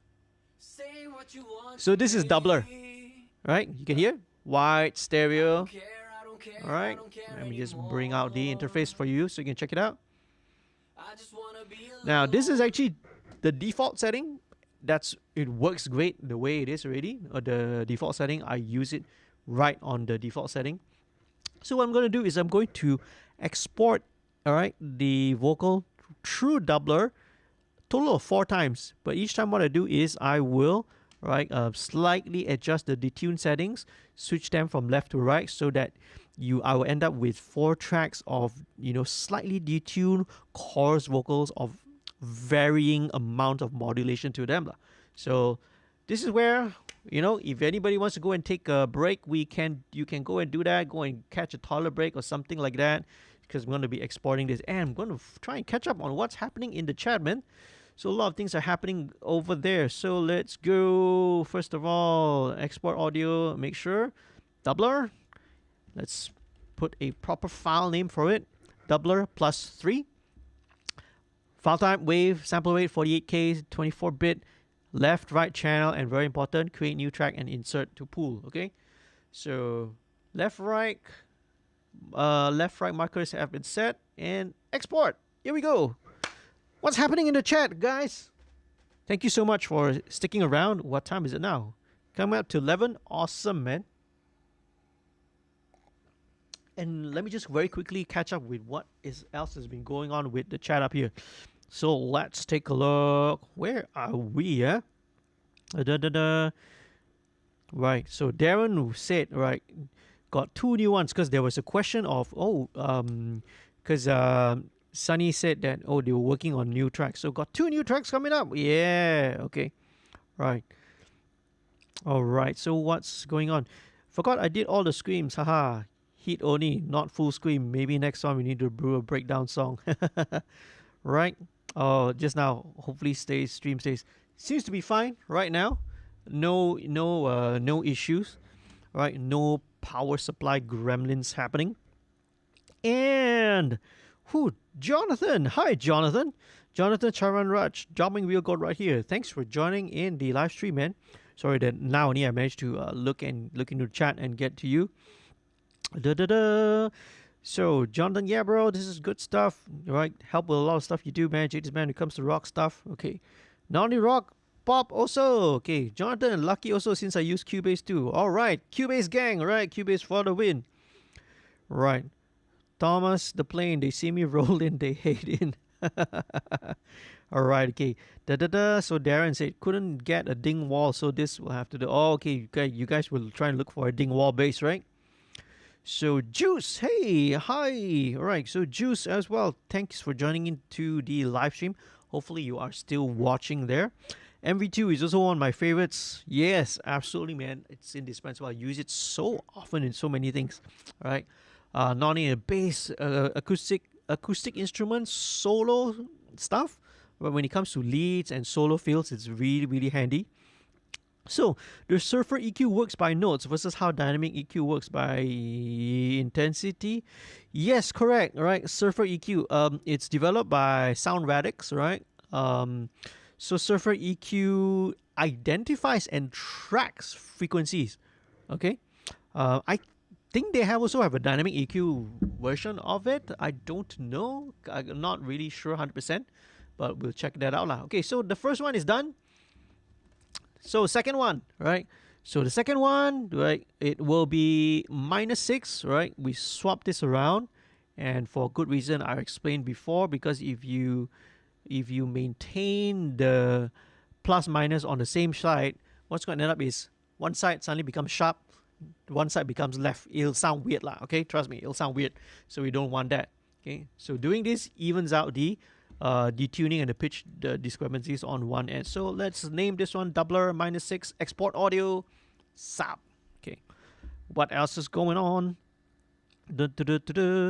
Right, Kelvin. Hey, Kelvin is here as well. Awesome, man. Kelvin as well is another awesome guitar player. Best guitar player that I know of, man. Okay.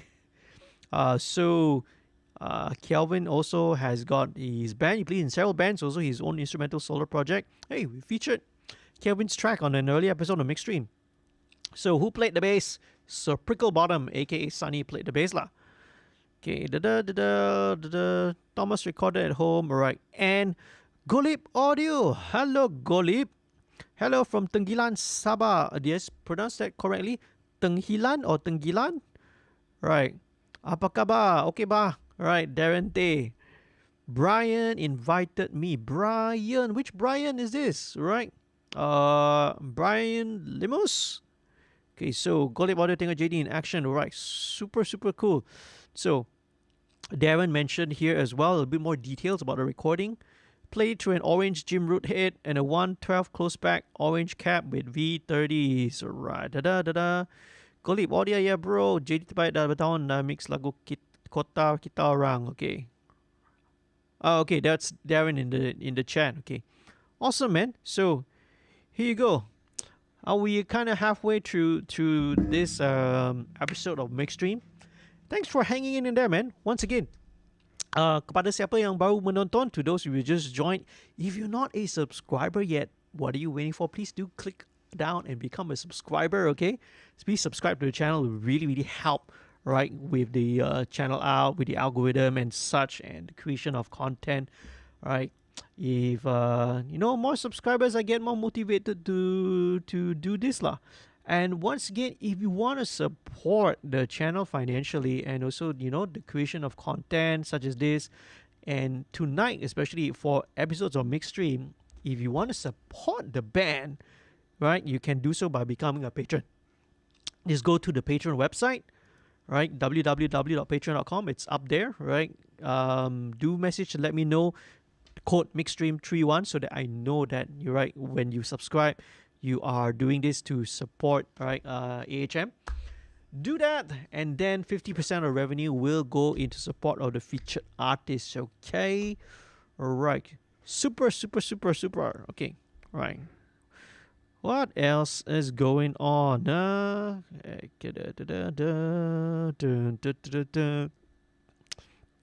Lots of messages coming in. What do you have to go in? Let's ignore all that. Right. How's everything going, man? Where's everyone from? Jonathan, where are you from? Golib, you mentioned you are from daripada Sabah. Tenggilan, where is Tenggilan? Tenggilan ni is which side of Sabah is it? Man, I miss going to Sabah. Miss going to KK, man. It's been so long. I haven't been there. Good friends who are over there. And a very good friend of mine as well. His name is Chris Pereira. I did an episode. My first podcast episode I did with him. Again, all of this is going along with lots of other content. Close to 200 videos already I have on my channel, right? So check it out lah.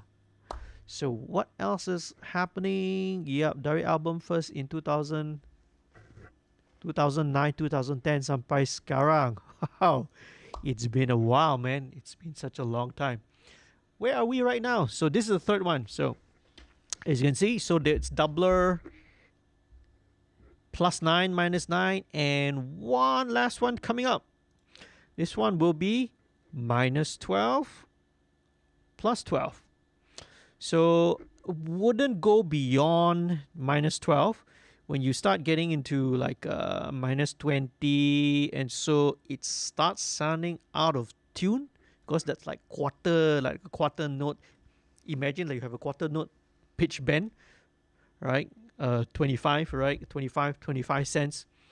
So this will be the final one. Then after that, we will get back to the vocal. Doubler -12, export audio. Awesome, right? So Jonathan says from Ipoh, right? Ipoh Mali, bro. All right, cool, awesome, right? Man, I miss traveling. Obviously, right? Haven't crossed the state. Haven't traveled to Kelvin's in Penang, right? But I guess it's awesome. It's cool that you guys are all hanging out together on this live stream. You know, there's so much other content going on, and well, music hopefully brings us together, lah. Kelvin's in Penang. We're here in KL, all right? Golib is all the way in Sabah. We've got Jonathan in Ipoh. Awesome, man. Right. So hopefully, thank you for hanging out tonight on this live stream. So we've got this going on. We have some other vocals coming up, and let's see lah. 34 seconds.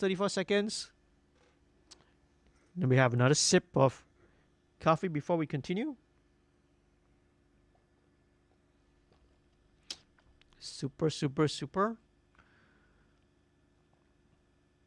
20 seconds to go. That's right. Okay. Let's see. 7 September. I want to double check some of the stuff. Always when you're busy, then all the messages and notifications come in. And there we go. There we have it. Done. And we import it back into the project. Okay, so cool. All right, so what we need to do now, first of all, okay, let's bring this back up here. Remember to reroute all this back into the proper settings lah. So lead vocals are going into the lead vocal group. And all these, the 4 double tracks, these are all gonna go to same, right? Send them to the lead vocal track, okay? Now remember to switch back on the stereo bus processing, right? Okay, let's turn that back on. Okay. Now I'm going to show you, going to solo all the 4 double tracks and how they sound, okay? So you have an idea. Say what you want to me. See, very nice chorus effect, super wide, I don't care anymore. right? You know, you a chorus modulation kind of a sound. So what we want to do first of all, let's deal with some. Let's take out some of the bottom end. We don't need it. I just wanna be alone.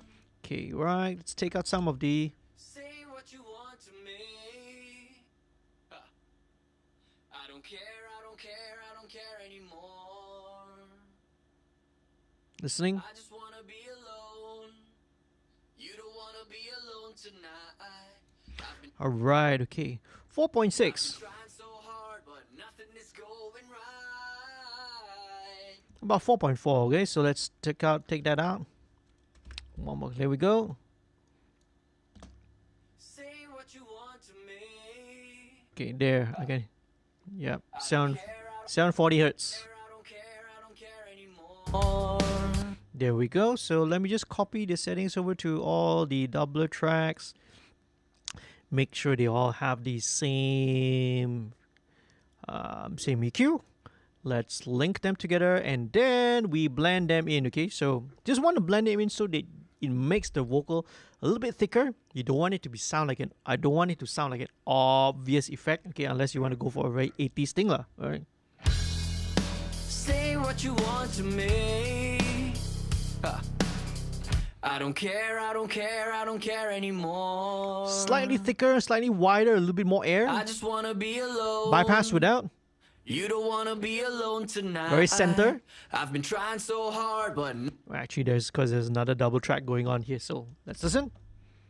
what you want to me. Let's add in the doublers. I don't care, I don't care, I don't care anymore. Bring it up a little I bit. just wanna be alone. You don't wanna be alone tonight. Right? If you're listening to this on headphones, right, or speakers, you hear the vocal starts to be a little bit more enveloping. It envelopes your listening the stereo stage a little bit more lah, instead of just being smack in the middle. See, makes the vocal a little bit bigger. So try it out, okay? I've been trying so hard, but nothing is going right. Okay, sweet. So next thing I want to do is let's go into the creative processing side. Right. So I have the lead vocals. Let me just turn this down. All right. So on the master fader, Say what you want to me. I don't care, I don't care, I don't care anymore. I just wanna be alone. You don't wanna be alone tonight. I've been trying so hard, but nothing is going right. right. Okay. So let's show you what I have going on first of all. Right. I'll show you some of the processes that I do. First thing that I do, right, skip this first of all, is I go with another instance of a 1176. So in this case, right, the 1176A, I'll prefer to use the revision A. The revision A is also known as the blue stripe, like, as you can tell, right? Blue stripe versus the black face, which I have down here, right? So the revision A is like the earlier model, right? It's an earlier, so in terms of the tolerances, the design, the circuitry, this is a little bit noisier, has a little bit more grit and character to it, whereas the later models are a lot more cleaner, a lot more cleaner sounding. So in this case, I like to use this on vocals and earlier on in the bass as well, because it adds a little bit of grit to the character. Subtle, right? Again, depending on how you set, like you can be set quite aggressive as well. But what I have for this here, this is actually a preset, Andrew Shep's Bright vocal, but basically it's one of the classic settings lah, right? Slowest attack, fastest release, 4:1 ratio. Simple, right? Simple setting. Okay. It's like, I think maybe 70% of the time I leave my compressor at this setting as well. Okay, so even with the hardware, so even the real hardware one behaves in the same way.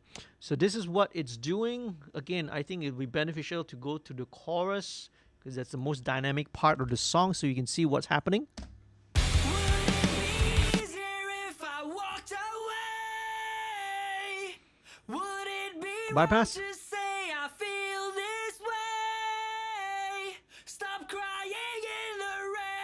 So it's really reining in the vocal a little bit, but more than just the dynamic control, it's actually more of the tone.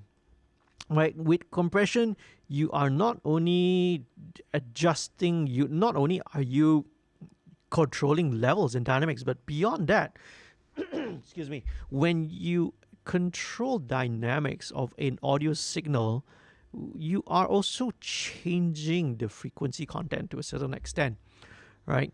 So things such as the fundamental, right, obviously the loudest, right, in this case, the actual note of the melody, that's the loudest thing.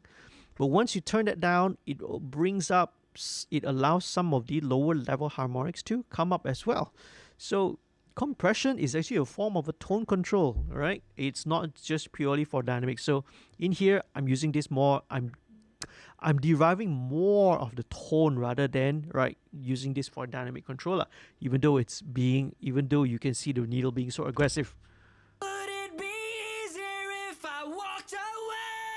Sometimes coming up to 8 dB, 10 dB of gain reduction.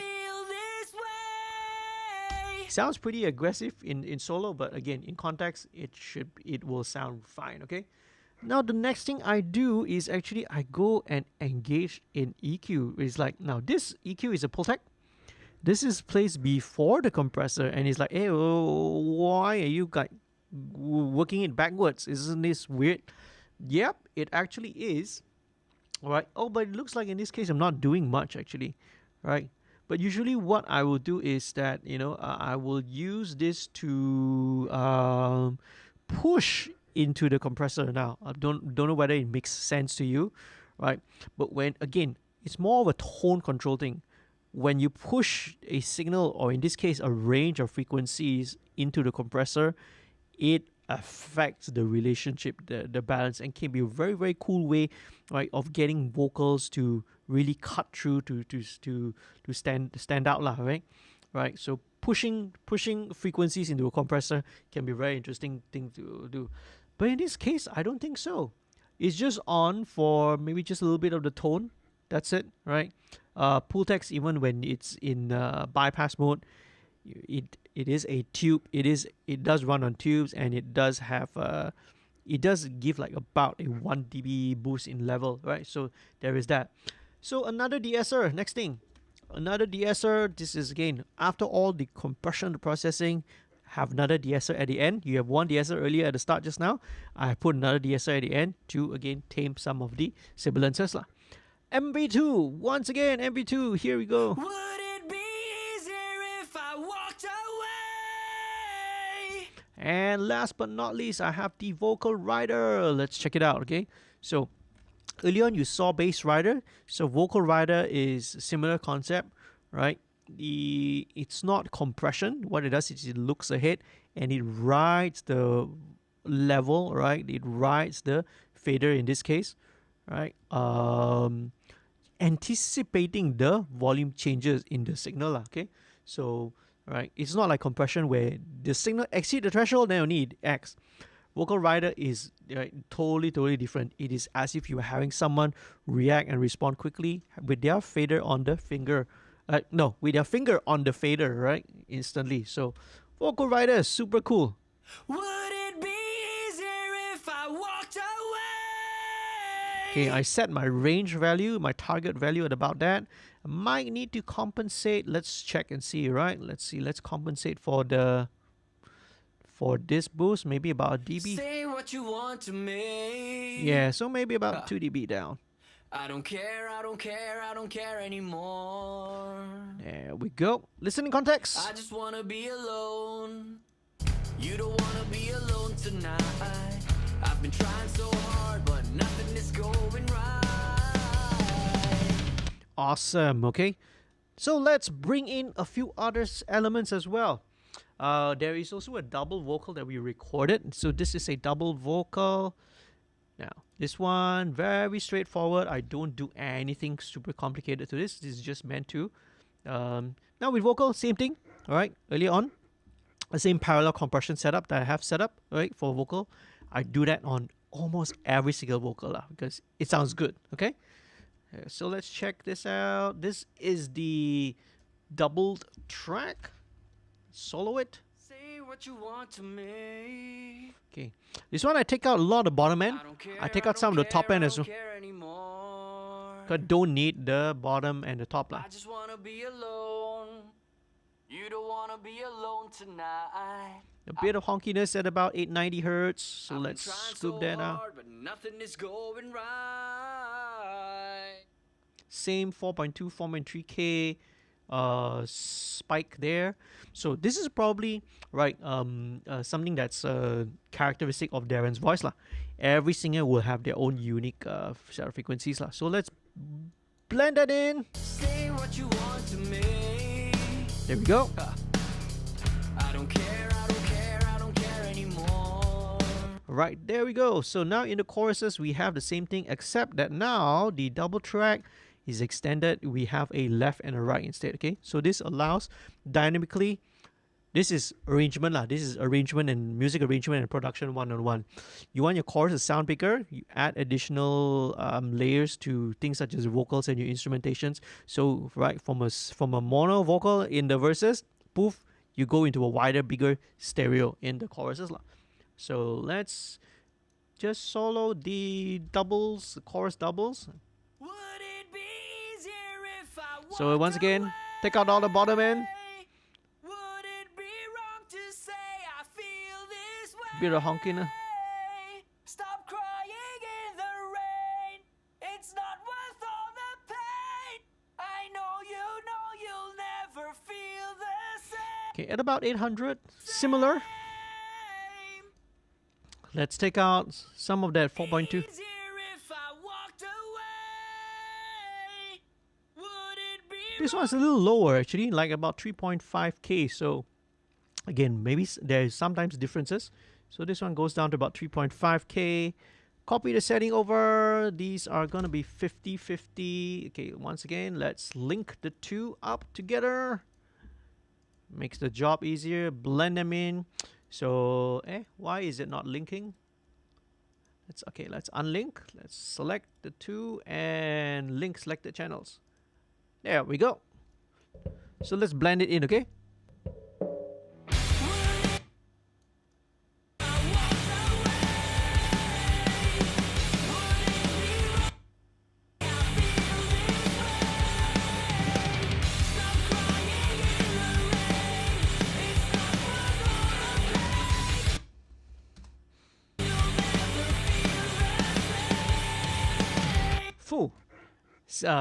Seems to be getting a little bit glitchy. All right, this could be again the amount of processing that I have. Okay, so let's go back to this. say what you want to me? Right, okay, you need to automate this. Okay, a little bit of rough automation. Nothing is going right.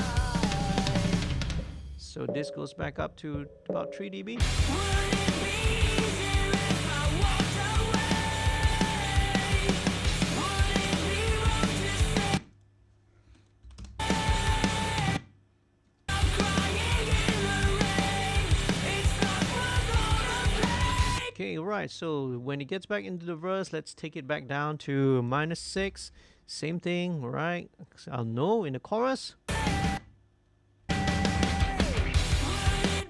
Okay, back chorus, we'll be back up again to -3 dB.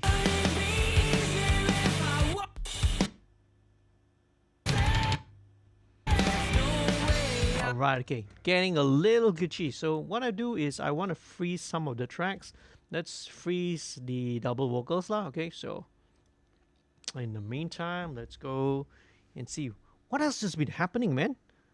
Okay, let's see what else is going on in the chat room. We've got a few other folks that have come on. Hello, Zach. Mr. Zakwan is back. All right. Hello, bros. Thank you, Zach. Okay.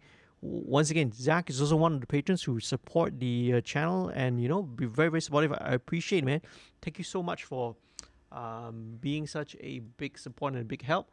Okay, and Zach says, thanks, bro. Emo is not dead. Full emo vibes. You're not the first one, right, to say that, right? A lot of comments earlier in the chat also mentioned the same thing. Okay, so let's freeze all these tracks out.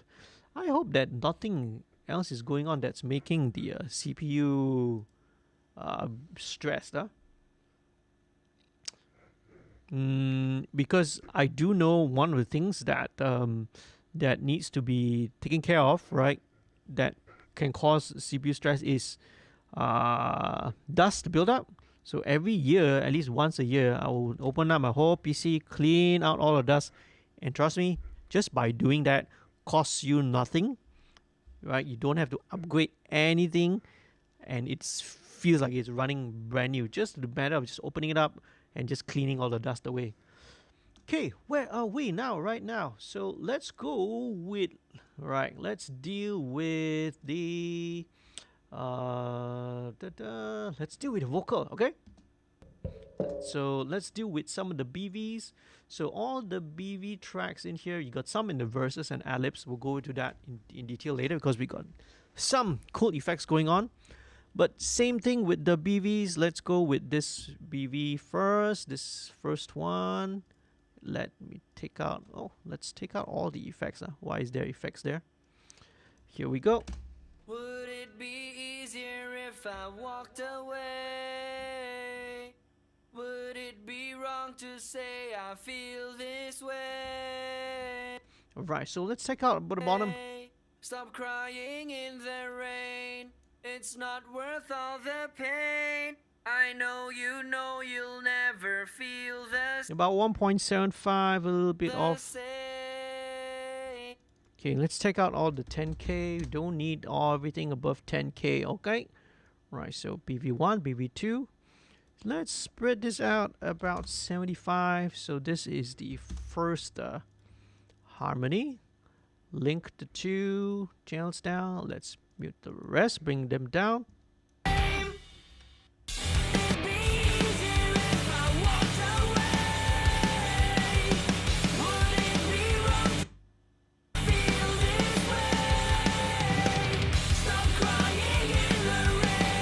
Alright, cool. Actually, before I do that, alright, I almost forgot about all the effects, man. Okay, let's bring in all the effects first of all. So, the first thing that I have here, this is Super Tap.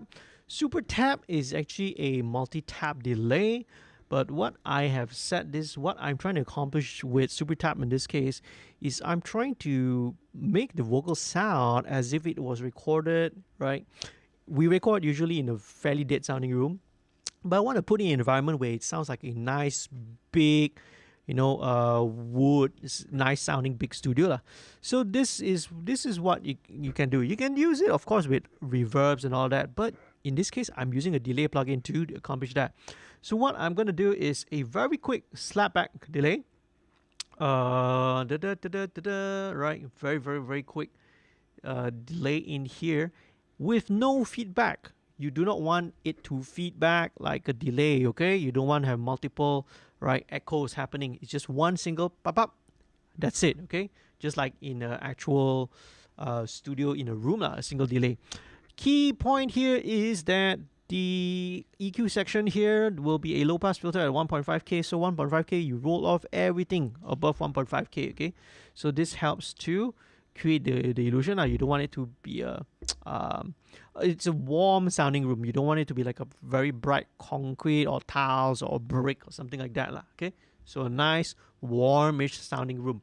So let me just solo the vocal so you can check it out. This is what it does. Let me exaggerate it for a moment. Right, so this, so you can hear that. That's what it is, right? That's what the Super Tap is doing, okay? So, but I just want a tiny tinge of it. I feel this way. Stop crying in the rain. Right, just a tinge of it, just to give it a bit of space behind it lah. Next thing that's up a mono delay. Okay, so this mono delay actually happens more in the verse. I'll explain a little bit more detail. So mono delay, in this case, right, brain works. Let's duck it a little bit, all right? So this is set to 8 notes, very straightforward. Nothing complicated. Nothing complicated. I don't care, I don't care, I don't care anymore. Just give it front to back, right? That's all. I just wanna be alone. Very simple. You don't wanna be alone tonight. I've been trying so hard, but nothing is going right. Super simple, straightforward. So now when it gets in the chorus, this is where things get a little bit interesting. All right. Again, we're talking about dynamics here. So, right, verse, I have the vocals, right, the effects, the mono delay pretty much at the center. When it kicks into the chorus, boom, stereo delay is going to come into play here. All right. So let me just very quickly automate that so you guys can see what I mean. Here we go. Or is it already done there? Okay, all right. So it's not yet automated. So here we go. So coming out. Okay, ready? 1, 2, 3, go.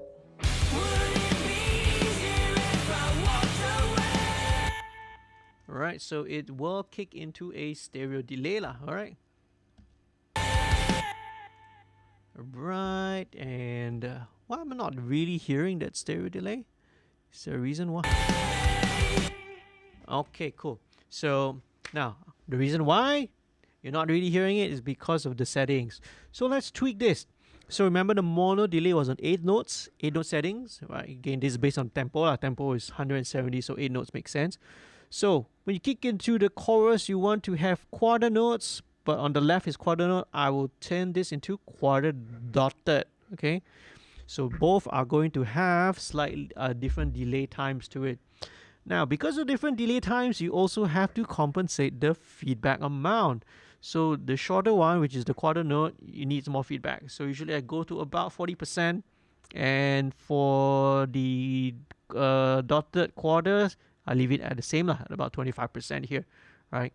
So because the longer the delay time, the longer it seems to be. So if I set both at the same amount of feedback, the delay time sound is like it's going to go to one side lah. All right. So you don't want that. You want it to be fairly even. So that's.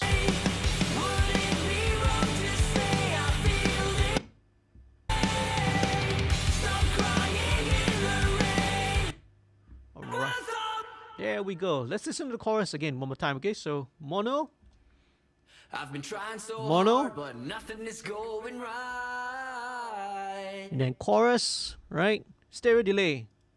Would it be easier if I walked away? There we go. Would it just say I feel this way? Stop crying in the rain. Right? You can hear that? Right. So couple with things. Stereo delays. You have the double tracked vocals in the chorus. This is how you make your chorus section sound bigger, sound more impactful. And we haven't even talked about the backing vocals and the harmonies yet. Okay, so this is just one of the ways lah. So let me quickly draw out some of the automation. So when it gets back to the verse, once again goes back to a mono delay. Go back to the chorus, and then second chorus bridge all the way to the end. Just leave it on lah. Okay. Now a lot of these automation moves are gonna be broad strokes. I won't be showing you a lot of the super fine detail later when I do all the vocal automation, where I go to one by one detail, word by word, syllable by syllable. I don't show this during the live streams because if I do that, we're gonna be here until 4 or 5 a.m. in the morning lah. Okay. I will usually do this later on. What I demonstrate are mostly the broad strokes. Okay. So we're done with that. So back to where we left off with the BV. So let's blend this in.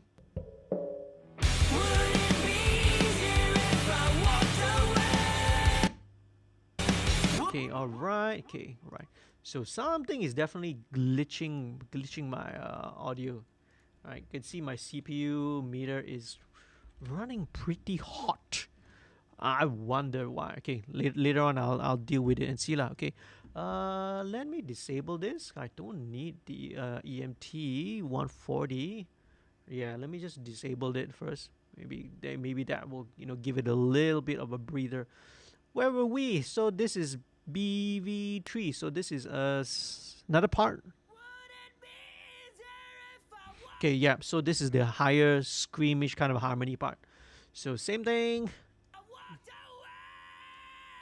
Okay, right. It's not perfectly in tune, but again, the character is there, right? Because it's more of a scream. Okay, right. So this one.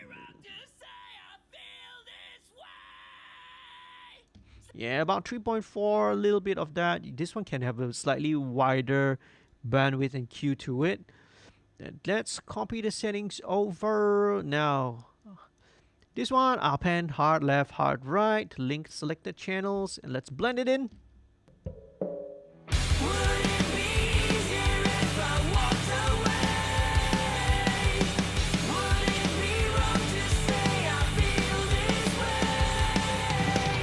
There you go, alright?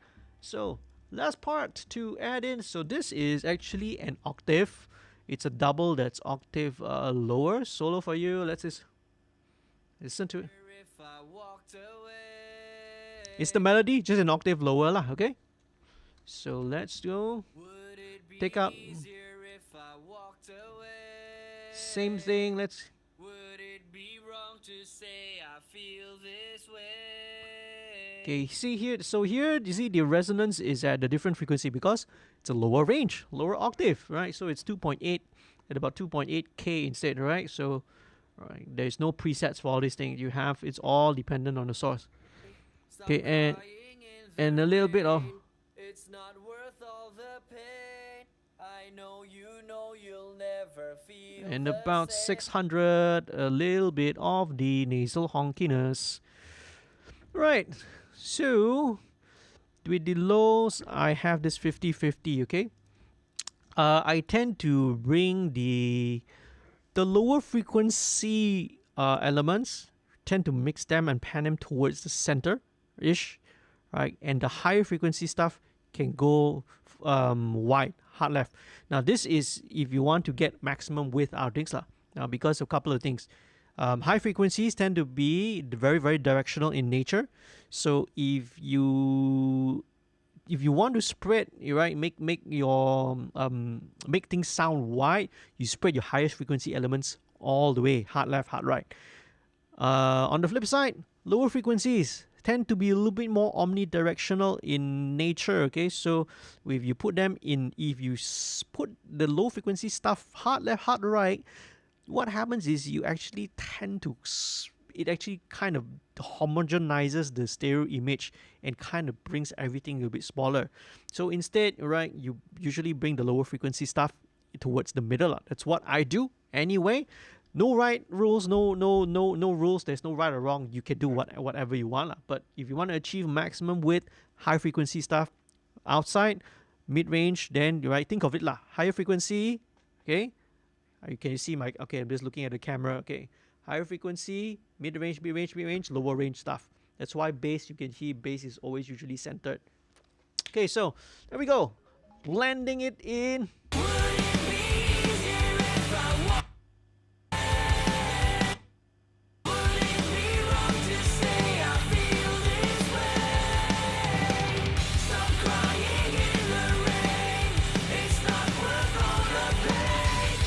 Right, okay. So this last octave double is just to add a bit of weight to the track, okay? It's not really meant to, otherwise it sounds very too low, okay? Just to add slightly bit of weight. So let's go to the BVs right now. The BVs are all sent to a group, and I have a particle processing for my BVs, right? Same thing, I have a Tdr Nova. So let's just solo the BVs, okay? Now, when you have accumulation of tracks, sometimes there will be some accumulation of frequencies lah. Would it be easier if I walked away? There we go. Okay, you can already hear some of it. So the first one. Would it be wrong to say I feel this 500 hertz. There is a build up of about 500 because you have 6 tracks, okay, singing, right? Six captures. There is a slight build up there at 500 lah. So this one, I just go with the default settings, which is gentle, 2:1 ratio, fast attack, 10 milliseconds is considered still fast lah. Okay, so This way, stop crying in the rain. It's not worth all the pain. right, takes away a little bit of that, the honkiness. We can bring a wider cue actually. I know you'll never feel the same. Okay, takes away the cool honkiness, but you don't want to take away the body lah. So now next thing, that's one that's again very obvious, would be that higher frequency. Okay, let's solo this band. Listen to it. You hear what it is. Okay. There. This. So it's centered about 4K. All right. So this one. Okay. You say I feel this way. Stop crying in the rain. Okay, let's put a little bit of wider cue. It's not worth all the pain. I know you'll never feel the same. There we go. Okay. Okay, just to tame out all those frequencies that are building up. Might need a little bit of a de-esser because on some of these essers, right? So just go for a preset, male S, select one again. Would it be easier if I walked away? Easier. Would it be wrong to say I feel this way? Yep, just to de-ess it a little bit. Okay, cool. Next thing I would want to do actually is I want to drop in same thing, vocal rider. Same thing, you can also apply this over a stereo group of vocals as well. Okay, I find it very useful lah. Would it be easier if I walked away? Would it be wrong to say I feel this way? Okay, now one funny thing is that I'm starting to hear something else as well. So another band. Okay, this one is more here.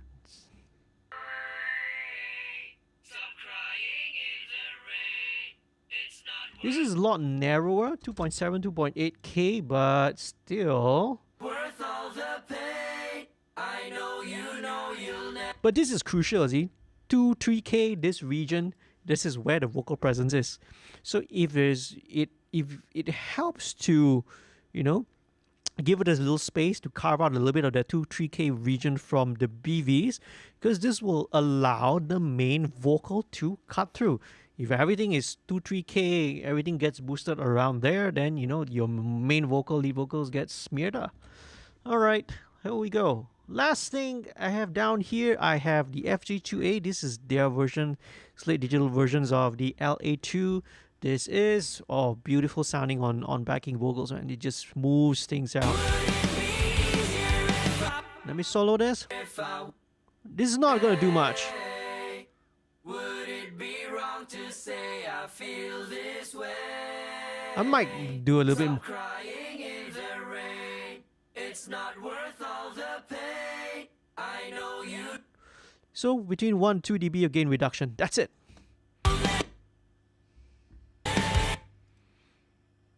Hello. Oh boy. Okay, right. Starting to glitch a little bit. Let me see. What can I do to sort of take away some of the glitchiness? There's nothing super unusual in this in my processing actually. Let's see. Since when did I have this cloner going on and happening? Was I playing around with something? Okay, let's disable this. That could be another reason why the processing is, is eating up my processing. Okay, we don't need the doubler already. I can turn that off. Okay, let's see what else is happening. Okay, cool. Now, come back to these BVs later, right? So, there we go. Right, we got the main chorus vocal parts happening. So let's bring in some of the lead guitars. Okay, so here we go. Let's start first of all with the delay guitars. So these delay guitars are the ones that are recorded by the Darren, if I'm not mistaken. Yep. These are the ones that were recorded here in Darren. in the studio by Darren. Sorry. Okay, so let's check it out.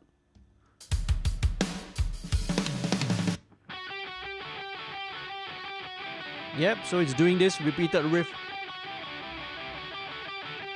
So let's do the same thing. Let's put in the tape and console emulation plugins, my 4K. Take out all the bottom end. You don't need the bottom end for all this.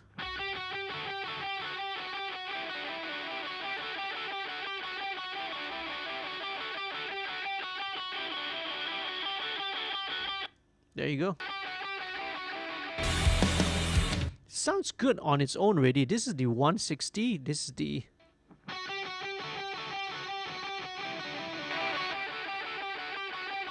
Yeah, so I won't be needing two of this lah. So when we record with the Biodynamic M160, the Audio-Technica ADM 650, right? So one's a ribbon, one's a dynamic, and we also do a DI. Recording, we do that lah, right? We record these many tracks, but in the mix, not necessarily. I won't necessarily use all, right, 3 of the tracks lah. Just because it's there doesn't mean you have to use all of it. So I'm gonna use only the 160, which is the Biodynamic, the ribbon. It's awesome sounding on guitars, man.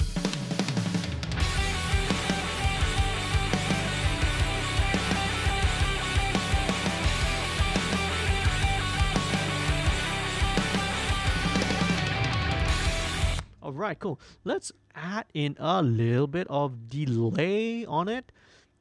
Let's add in like a very... All it needs is a basic delay, man. So let's go with kilohertz delay.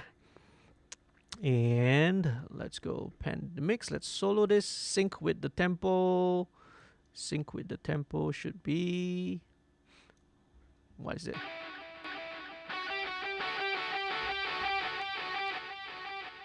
Okay, feedback. So very straightforward. Okay, super straightforward.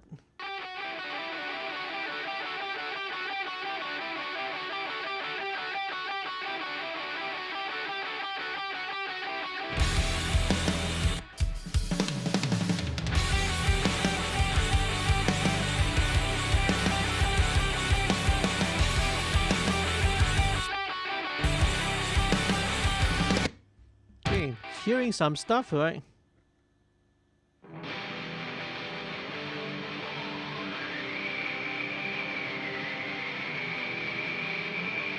Yeah, I'm hearing a build out about 2.4K here, right? Again, set and don't forget, these kind of things I will pick up sometimes, right? And in mixing is like that. Mixing is not a linear process. You don't work necessarily in a linear fashion.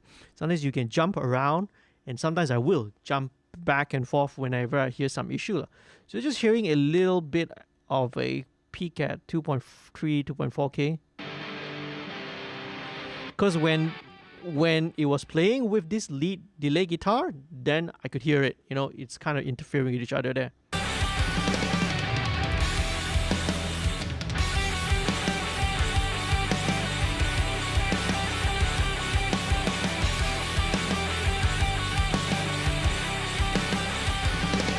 Okay, let me check. There's one more thing. Alright, okay, so this one confirm. I hear one more thing. This is coming from the delay. Okay, also about 2.4 actually. So you see, so kind of both the guitars are demonstrating that. So that kind of leads me to believe it's more of actually the amp and the speaker cap. So because it seems to be exhibiting the same 2.4K thing, right? And in both the lead and also the rhythm part. So that will deal with it. No big deal, just a little notch. And if I'm not mistaken, that's actually an issue with, not issue, it's a characteristic of V30s. They will have that little bit of a mid-range, upper mid bump there, and that helps it to cut through. Okay. Okay, then going to the second part of...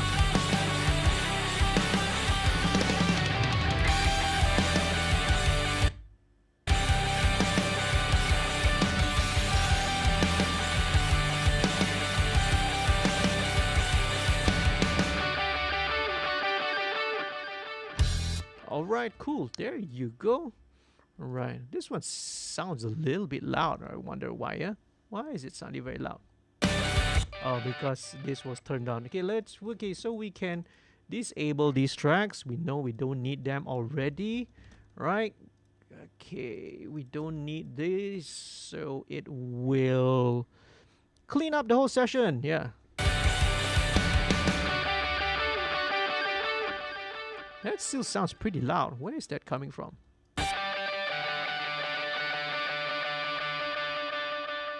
Alright, so the da da da da da da da da da is.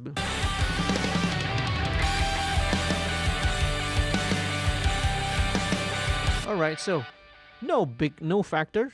Simple. Let's turn this down.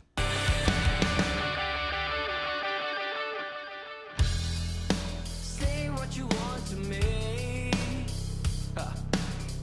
I don't care anymore. There we go. Okay, let's move on. Let's go into Thomas's guitar. So let's check it out. So what does Thomas have for the start? All right, let's turn off the DI tracks. Don't need to use them for now. All right, so let's check it out. All right, so these are Thomas's guitars. Thomas the Plane. So this is like a tapped delay thing. So a bit of tapping, a little bit of delay. So let's run it through, sweeten it up with the tape and the console emulation. So we don't need all the bottom end. Take out all the bottom end. So there's one note I hear which is not necessary to the whole pattern, but guitar resonances lah. There, this note. That's the G note down there actually. Okay, so now this is where I would bring in MV2. I think this would be useful, right? Because MV2 will help to even out and really bring out all the low level details, stuff like that. So MV2.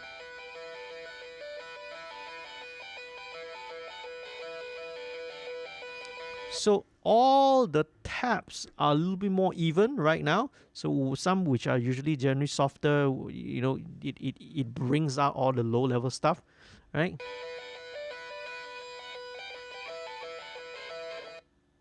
Okay, let's cycle that again. Let's just put all these in cycle mode lah, okay?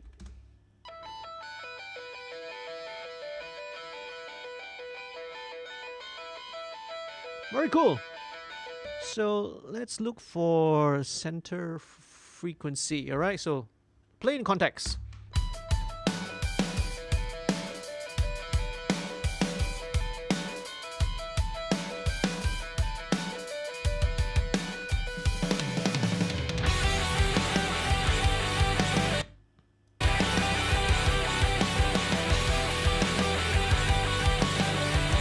Okay, so especially on this part where the full band comes in, kicks in, let's see.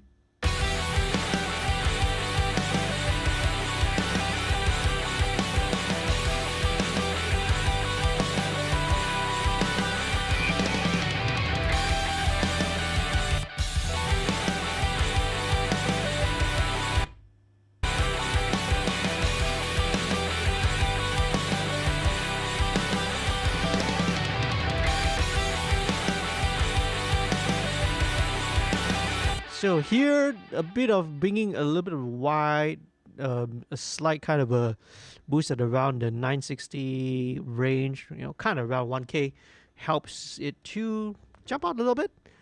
But, all right, let's bring in the second one. So it's actually a double track thing. Let's blend it in and see.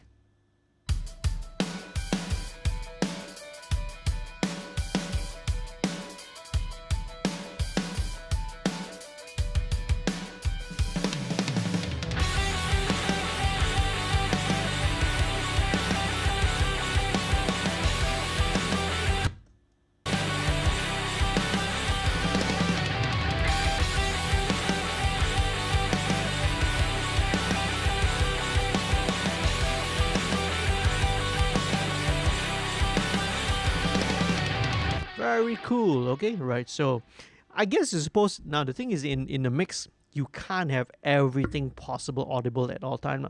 Sometimes some things will need to shift. The focus will need to change lah. So right in the beginning, right, this delay tap pattern is really, really cool.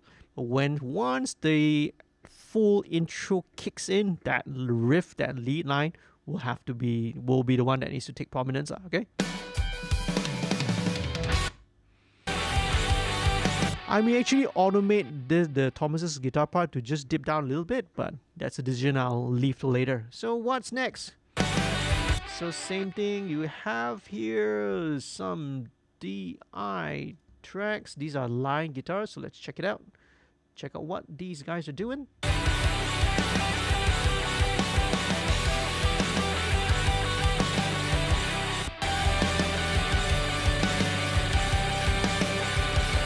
Very nice, okay? It's octaves, right? Da-da-da.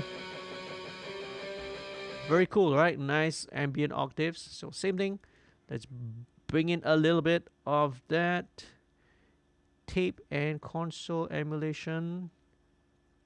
And hello. Why is it taking such a long time to load the plugins? Let's say J Pablo. All right. Hi. Hi, J Pablo. Thanks for joining in, man. J Pablo, where are you watching this from, man? Where are you from? Right? And Butot. Hi, Butot, bassman, all the way from Sabah. Okay. How you doing, lah? He says, nice, lah, the song. Okay. Thanks for joining in this live chat, folks. Right. Once again, if you haven't been if not a subscriber, please do subscribe to this channel. And I believe I have crashed Cubase. It happens, okay? It happens, especially on a PC, which is like 10, 12 years old already. Okay, this is a very old PC, but still, right, handles the job like a champ. Okay, I've definitely crashed this. Fingers crossed, I have saved this. So what I will need to do very quickly, okay, right, is, it sucks, it happens, but, you know, things happen for a reason. So let's restart Cubase again. Use current program preferences. And awesome, man. How you doing, Butot? Okay, it's awesome, right? You know, I've sometimes I mix some tracks where I can hear Butot's bass playing over there. And maybe you work with who else? You work with Luke, right? O'Neill. Sometimes with do you work with Hezron also? All right. Okay. When let's restart the whole project and the session. Hopefully we didn't lose any major work. Hopefully, okay. So, one thing, if you obviously can't see it because the camera doesn't show you. Control S is going to be a good friend, okay, and hopefully this pays off. Control S is your best friend. I would say it's even a better friend than Control Z, which is undo. The reason that I've done it is it has really become automatic muscle memory for me. Every 20-30 seconds, I will always Control S. It was a habit that was really drilled into me very, very, very early on. And okay, good, cool. We didn't lose any work, okay? So we were exactly where we are. So let me disable a few more tracks, okay, and hide them. We don't really need this. We don't really need these as well. Let's hide. The DI tracks are helpful, definitely helpful, right? But again, I love just working with, you know, the sound that's already been determined lah. So here we go. Back where we left off, as if nothing happened. Let me pull this back in here. Same thing. Tape and console emulation. Where are we? Where are we? Where are we? Where are we? Okay, there we go. Okay. Now, so let's solo this back again. So this is the octave line that's played by Thomas. Okay, cool. Right, very cool. Take out all the bottom, man.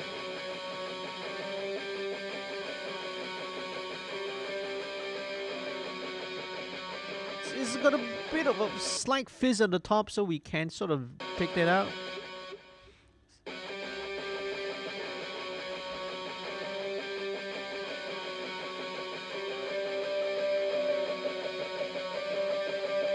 So at about 580, 590. Can take that out.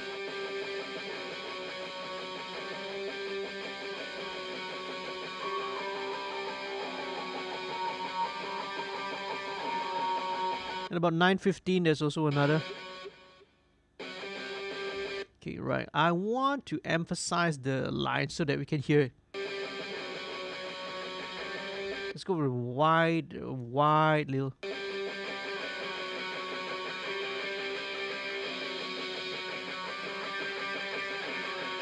Okay, let's listen in context, okay? Alright, so I suspect it's around here.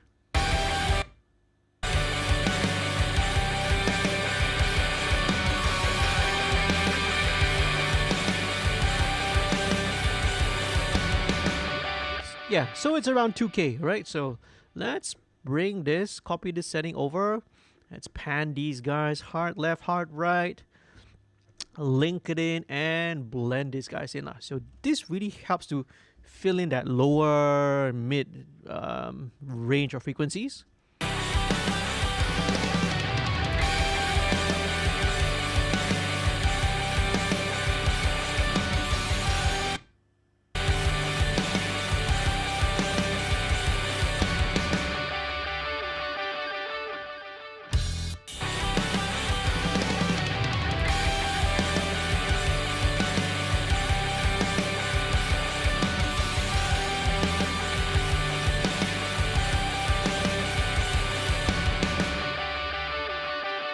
There we go. Very nice. Okay. Next thing, move on. All right, let's go on quickly. We've got a little bit of parts left, right? So next, go with some of the pad stuff. All right. AHM's been really cool. They're incorporating a lot more, electronic stuff into their latest, blending different styles. So this pad. So this is a nice little airy pad. I don't care, I don't care, I don't care anymore. I just wanna be alone. Hey, there's a kind of a random guitar lick going on here. Let's just mute that for the time being. Okay, so let's bring in the pad. Say what you want to me. I don't care, I don't care, I don't care anymore. I just wanna be alone. It's already pretty nice stereo width applied to it already, so don't really need it. Okay, here we go. So this is the Anthem chord arpeggiator. Let's listen to it. Alright, so this takes place also in the second half of the chorus. So let's check that out. Okay, this one again, MV2. It's really awesome, man. This again is going to help to bring all those notes in detail. There we go. There we go. Let's listen. Okay, so let's just listen to it.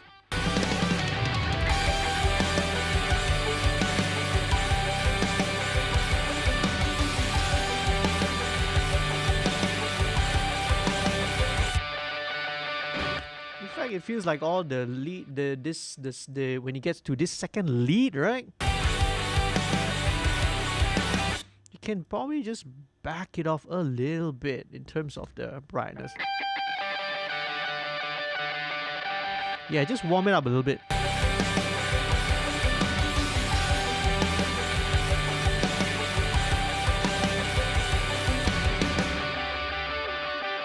When it goes to the verse.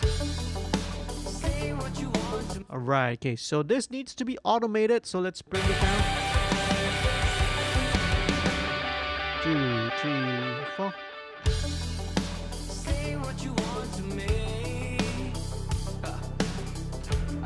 So when it kicks down into the verse, this arpeggiator is gonna be down at about 25.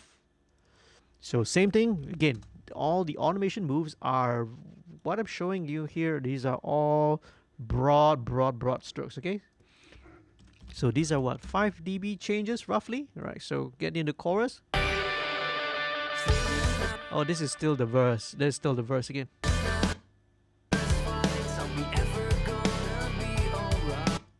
Okay, some automation.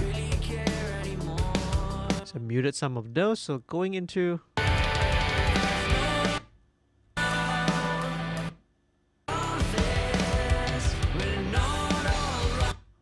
okay, here I might go back to yeah, 21.5.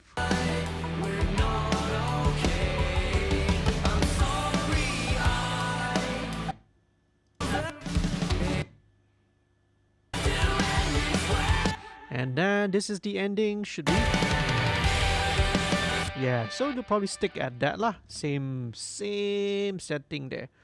Very, very cool. Okay.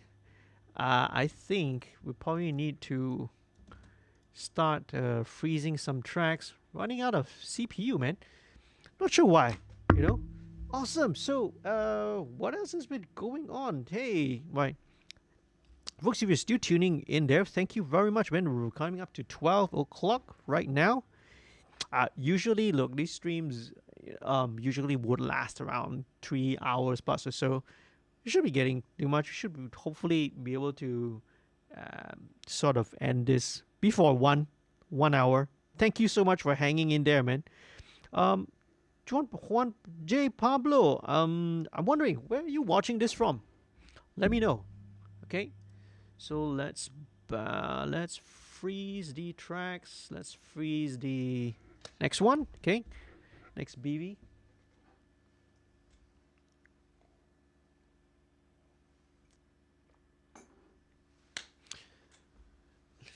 We're almost there.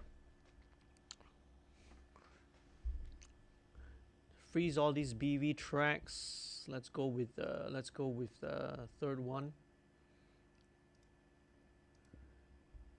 Again, right, big shout out to Honest Mistake, AHM. Have such a long working relationship with these guys already, as Darren mentioned earlier, from their first EP, the one with the little purple dinosaur era. You know, they have been one of the most hardworking Malaysian bands. Okay, I will always cite them as an example and show them, hey, look at what AHM does. They're always super consistent with putting out material. And that's important in this day and age. Like, if you really want to make it, if you are serious about playing music and being a band, yeah, it's easy to talk about gear, to talk about stuff and all that. But consistency is the hard thing, man. And these guys, AHM has really stuck through, right, throughout the years. They've done EPs every year. They'll at least have a single. They'll do like a Christmas single. They've done corporate track. They've done acoustic album. They've done so many albums as well. And well, at the rate they're going, nothing's gonna stop them, man. All right. And hey, Butot is still watching, right? How's everything in Sabah, man? How are the folks and how are the musicians all doing over there?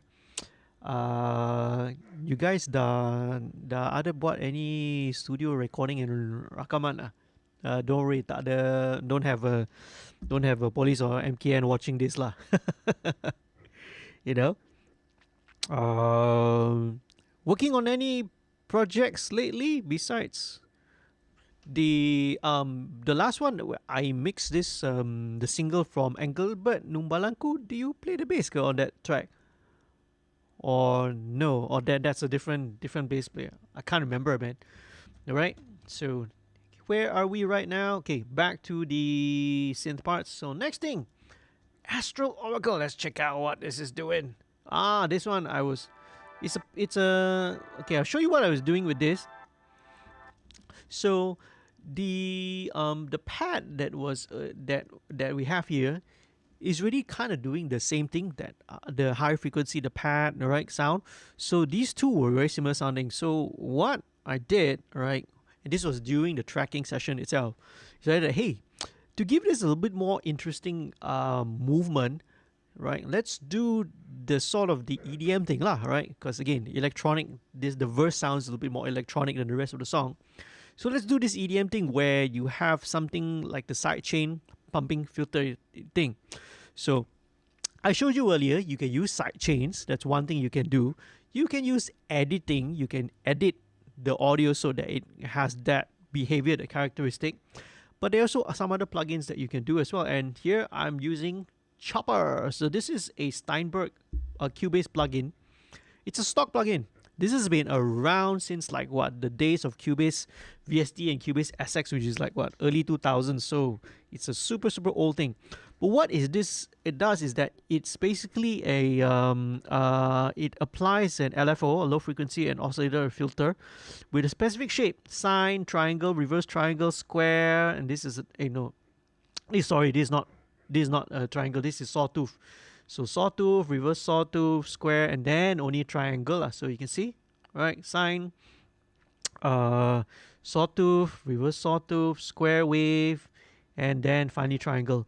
So what I'm doing in here is that we sync this to the speed 1 1 1. So 1 bar. So every time 1 bar, 1 1 2 3 4 1 2 3 4 1 bar, right? 1 count, 4 counts, 1 bar. So it will ramp up. So let me show you. All right, let me bypass this first. Show you what this is doing. It's just to give that kind of a EDM-ish kind of effect lah. Yeah, gives a bit of motion. Okay, but tak cukup, right? Not only that, add an auto pan to it just to give it a bit of left right as well. So check it out. Left, right. Cool, yeah? If you're listening to this on headphones, it might make you a little bit seasick. But in context, this gives an interesting motion. Say what you want to me. I don't care, I don't care, I don't care anymore. I just wanna be alone. You don't wanna be alone tonight. There we go, right? So that's what it's doing. So lastly, this is an EP. This is an electric piano. Let's check it out. Alright. Alright. Classic lah. Classic EP lah, okay? Nothing much needs to be done. This just take out all the bottom end. You know, an EP with a bit of a tremolo effect on it. Nothing much needs to be done here. Say what you want to me. I don't care, I don't care, I don't care anymore. I just wanna be alone. You don't wanna be alone tonight. I've been trying so. Alright, cool. So this one. Now, obviously, alright, set and don't forget. It feels like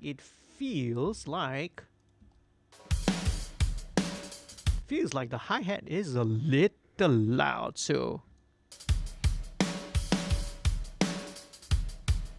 to bring this down. Say what you want to me. I don't care anymore. I can bring this hi-hat way down, okay, because it's already coming into the overhead tracks already. So in this case, right, don't really need overheads to be super loud lah. So where are we now?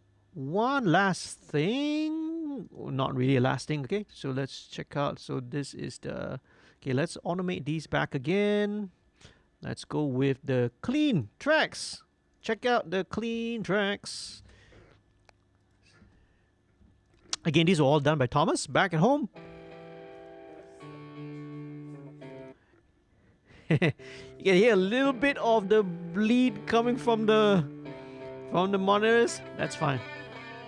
That's fine. That's okay.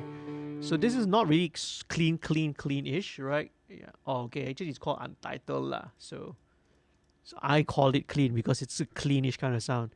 Slightly dirty, right? Take out all the bottom end.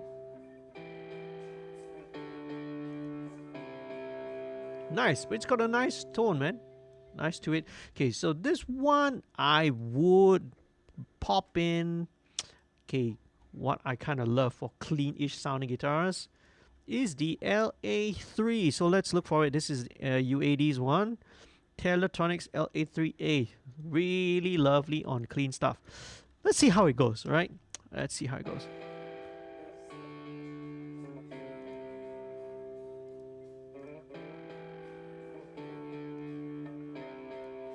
Okay, let's take out a bit.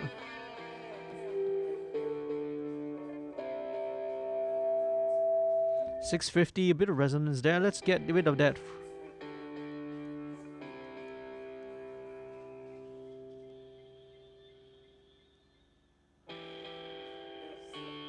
Okay, right. Another annoying, slightly annoying thing that annoys me, like at least at about 3.2K. So now I think let's go back to this. And all we need is just a little bit of tinge of EQ with the API, I suspect around here. Okay, alright. Have to listen in context, okay? Listen in context!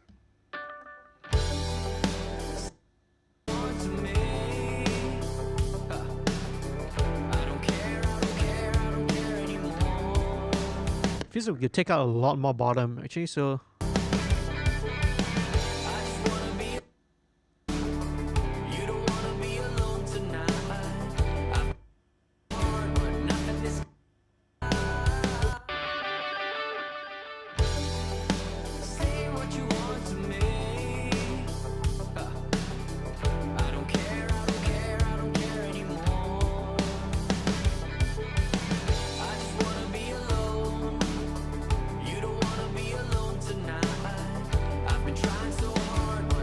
Yeah, I think 3K works better in this case, right? So never mind, let's just listen to it in let's bring the other track as well. Let's see how it goes. So let's just go hard left, hard right, okay?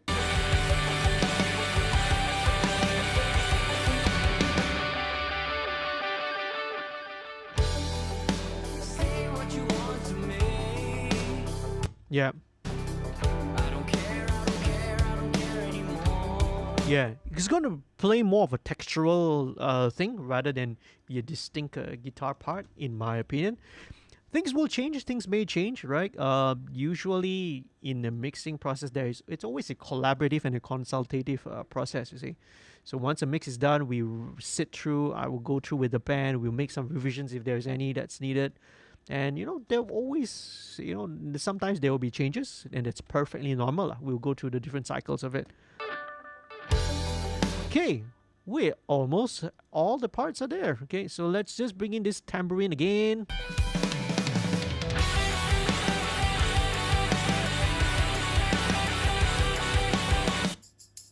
Okay, right, so now some of the lower 16 notes are being lost, and you guess what I'm gonna do?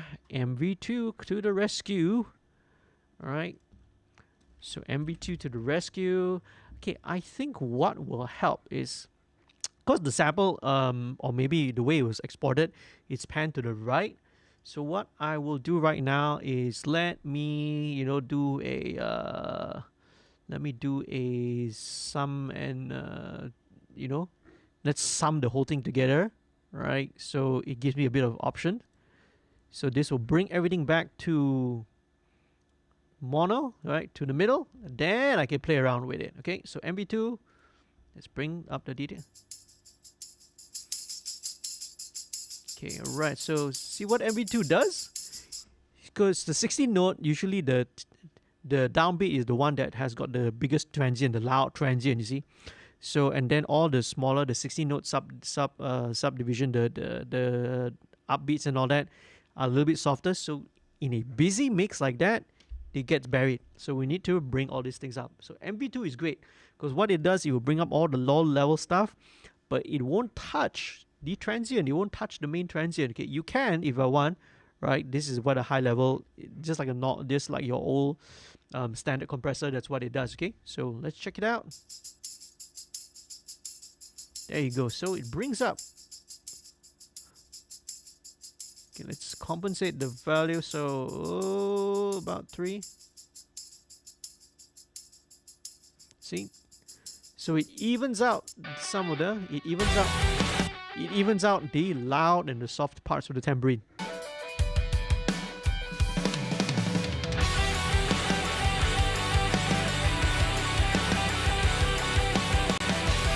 Alright, okay, cool. One thing which I forgot to show you guys is the the reverb that's being used, right? I think I might have even forgotten to put it actually. So on the, let's refer back to my mix notes again. So on the snare, right, I actually have this reverb here. So this is, right, sent to Reverence. I'll show you, right? So Reverence is it's a stock plugin. It's a reverb plugin, but this is a convolution reverb.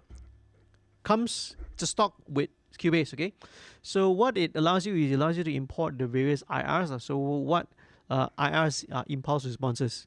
So guitarists out there, you have IRs, very, very famous, but IRs have uses beyond amp simulations and cabinet simulations. Any kind of gear, any kind of physical space, right, can also be modeled using impulse responses. And the earliest uses, one of the earliest that I can recall, is actually using reverbs, right, effects and such as this. So this is basically what it is, right? So Steinberg Reverence, what it does is I've loaded a preset, right? This is the snare plate preset that's taken from the Yamaha SPX 990, okay?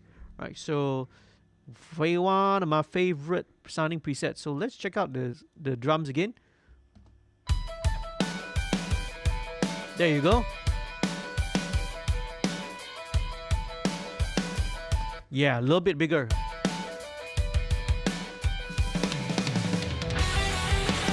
Right, so the toms also will have a little bit, because just now the toms were a bit dry-ish sounding. So let's send this to the Reverence. This is about -7. Now toms also don't need too much of the top end, so we can take all that out. Take all that out. Alright, okay. The second tom can go a bit softer lah. Alright. Later again, all this needs to be automated. Still a bit loud. Let's bring this to -12.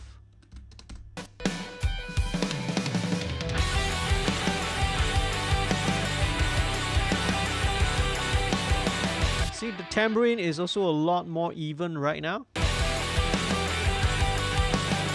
You can hear a little bit of the 16th note feel coming out of it.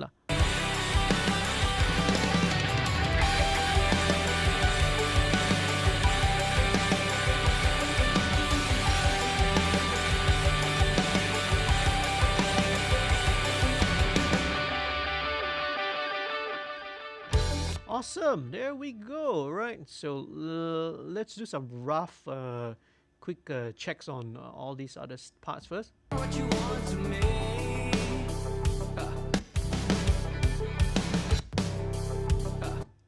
I don't care, I don't care, I don't care anymore. I just wanna be. Alright. Okay, let's automate this, okay? What you want to me? I don't care, I don't care, I don't care anymore. I just wanna be alone. You don't wanna be alone tonight. Okay, right. Broad strokes, first of all. These are all broad strokes. I will definitely fine tune all this. But about 3.5.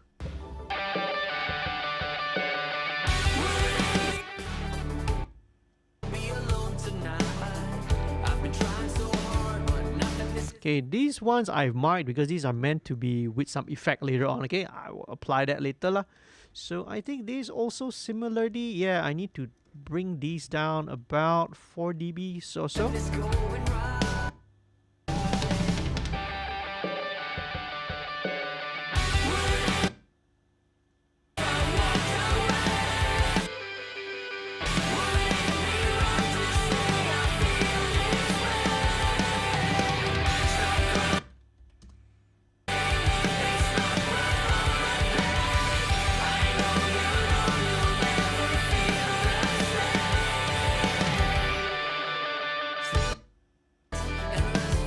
Okay, so getting into this the second verse delay section.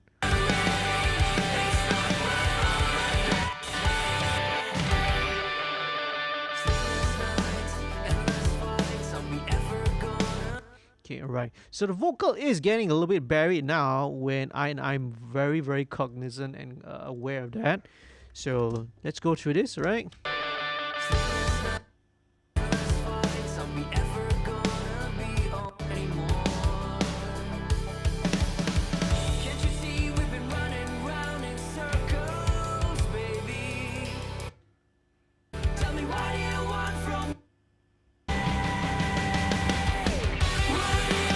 Okay, right. So maybe that's why I didn't need to compensate this, right? So this is actually where it originally was. It felt like it was 2 dB softer. So where are we right now?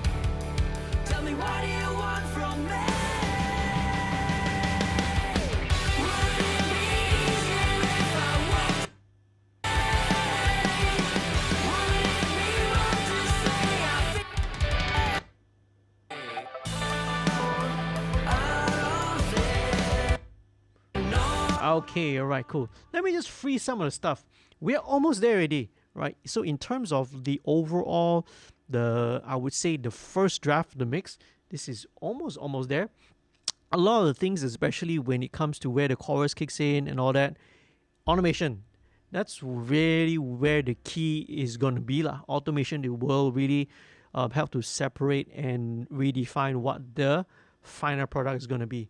But again, that's not something that I show on the live stream, because to do that is going to take a very, very long time, and we're going to be here until like sunrise. Okay, so I got to just kind of clear up a little bit more of some of these processes. I'm not sure whether because of things like the chopper that's, making it string. So what is going on, man? So let me just freeze some of these tracks going. Right. Zachariah say, amazing human made. Yeah, human made. And Monk Music. Hi. Monk Music, man. Let's see. Monk Music. Who's behind the Monk Music account? Thank you so much for jumping in the live stream. Alright, so and then Butot said Kopi Kopi FM punya song. All right, wow, that's quite a while ago, man. Yeah. Monk Music said finally managed to join your live stream. Awesome, man. Thank you for joining. All this time I watched the replay je. Ha ha ha. Okay. Right. So on Zachariah, on Numbalanku, the bass was played by Sylvester. Okay, cool. Thanks for the info, man. Right. Zachariah was involved, right, in some of the pre-production work for that single. Okay, so let me just freeze a couple more of these tracks. Just free up some of the CPU. Yeah. Okay. So I'm just wondering, why is the CPU because this is not to say a project with an insane amount of tracks, not as insane as some that I've worked before but so it should not be, even though it's an old CPU, it shouldn't be lagging okay. Let's see, how much coffee do I have? Just a tiny one sip left. And thank you so much, man. Monk Music, please let me know who are you, who's behind it. And thank you so much. Terima kasih kerana menonton the live stream. Okay, thank you so much. Let's see. Let's clear up the pad. Who's calling me at the middle of the night at this time? Sorry, I can't take your call. I can't take your call right now because I am busy.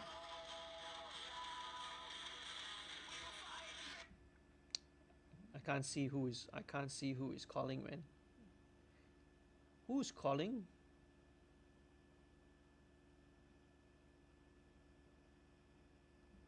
Ayoy from Six Sense. Ayo, okay, right. All right.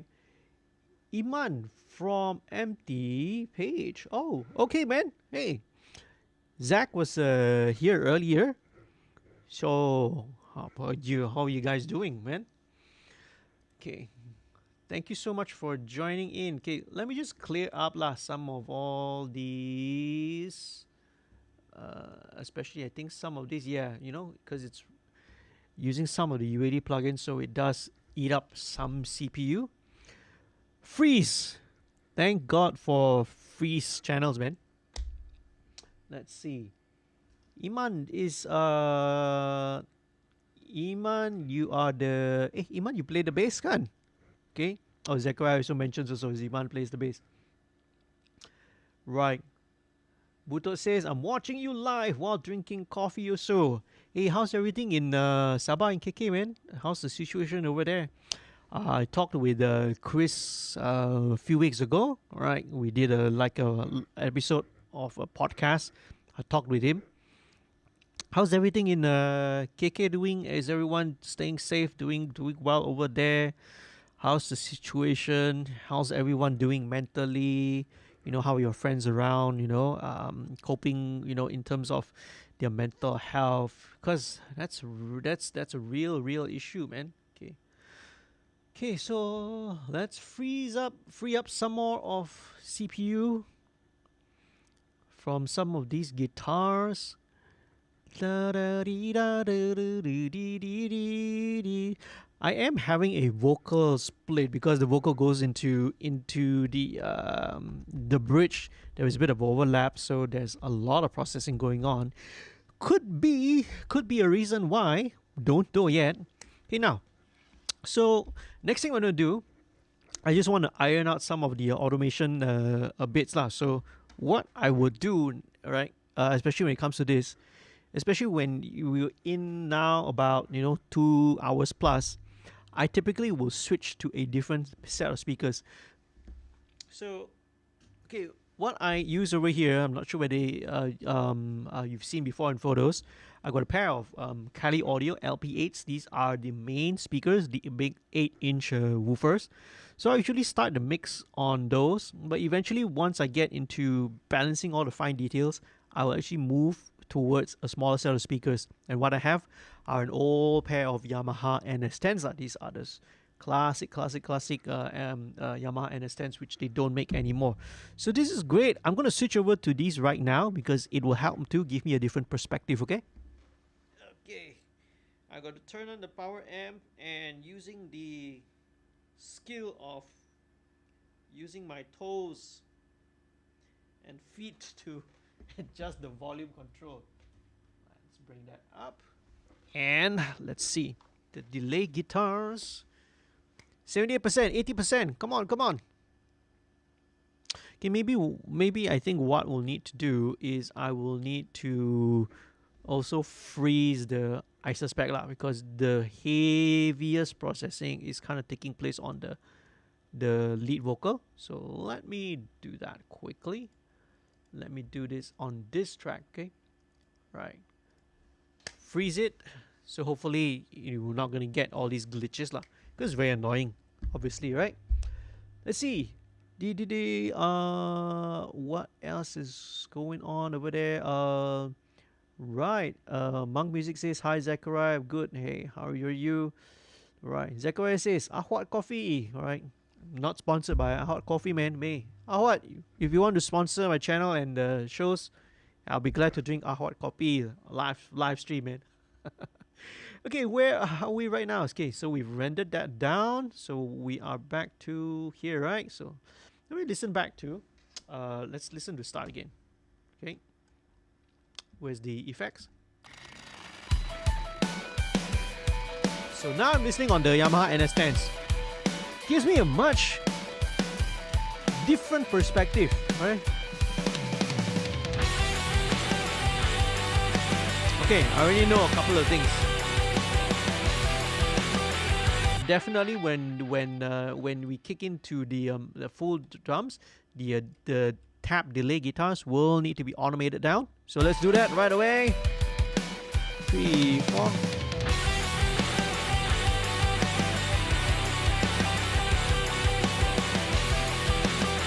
Otherwise, the mix has got no focus, you know.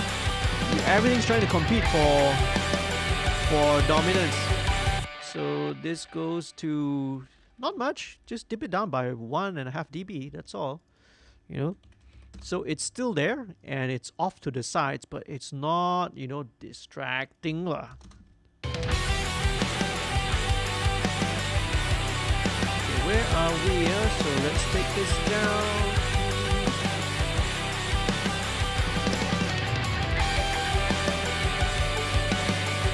The lead guitars sound really good and nice and clear here on the NS10s actually. So again, it's more of a saturation and fatigue. I was listening on the big speakers, full range all the way from low end all the way to the top end. Now when I take that away, I switch to the smaller near fields, the NS10s. Helps me focus more on the mid-range lah, right? So it really clears up. So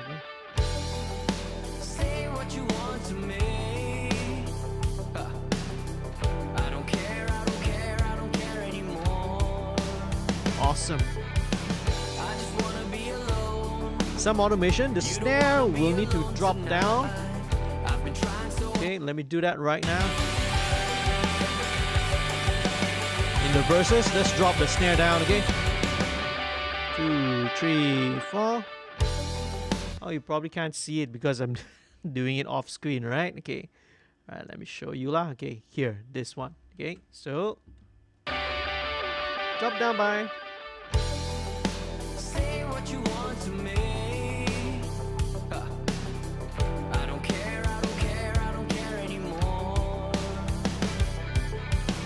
I just wanna Let's see, does this snare go over to, in fact, I feel, okay, let's bring this because this one, I wasn't bussing it to that. I bust this to the snare as well. So let's see.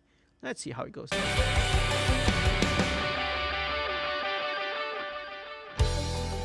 say what you want to me.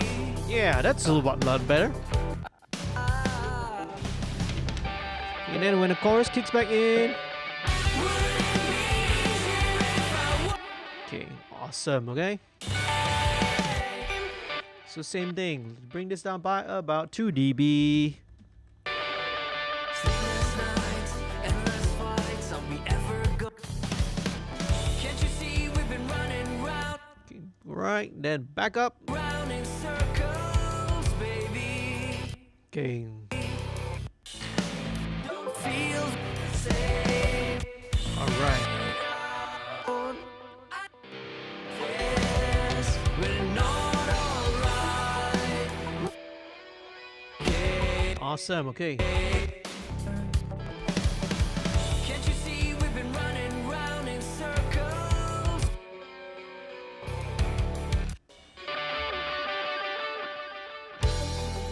Say what you want to me. The clean guitars can feel like it can go up. I don't care, I don't care, I don't care anymore. Yeah. Again, I think in the first verse, this will be a discussion the band will need to have lah. You want it to be a little bit more electronic, then I have the pads a little bit more and the arpeggiator a little bit more forward. You want to sound a little bit more band-ish, then I have the guitars a little bit more forward lah.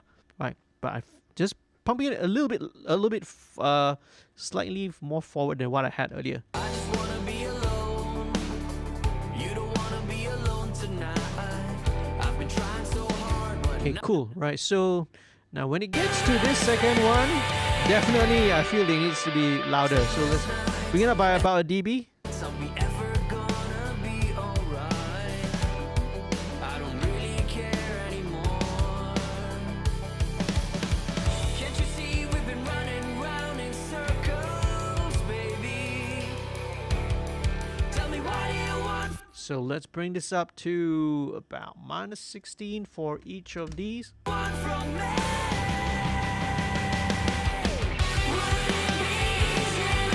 Alright, cool. So one more thing. So these leads, right? These delay leads, right? So in the intro, it's fine, but in the choruses, they need to go down, lah, right? So again, automation. 3, 4. Right. Probably not much. Just a dB will do, I think. Just 1 dB, 1 decibel.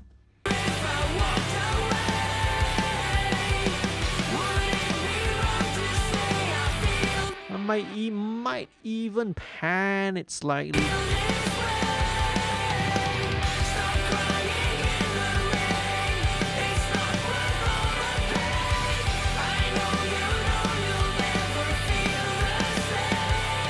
Yeah, I might even pan it slightly to the left, you know? So these are all decisions that have to be made.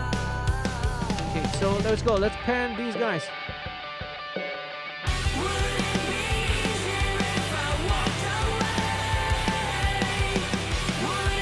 Right, just a tiny bit. Tiny bit of panning to the left. Alright, let's set it to about 25%.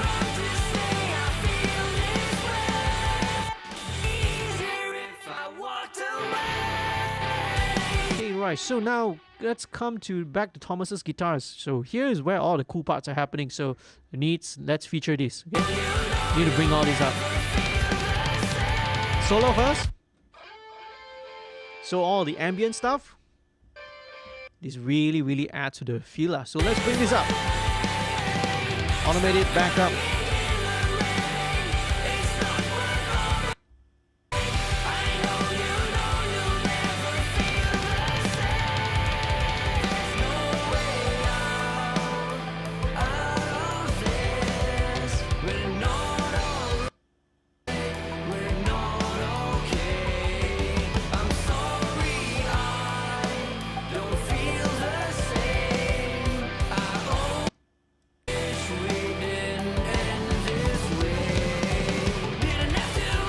Right, cool. All right, some automation again will be needed. And then back to the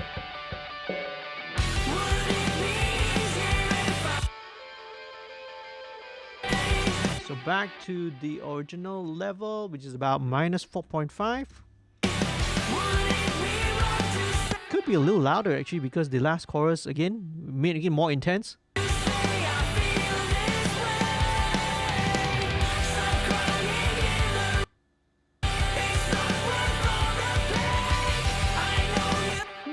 Interesting. Maybe we could bring it up. Loud. We could bring it up here.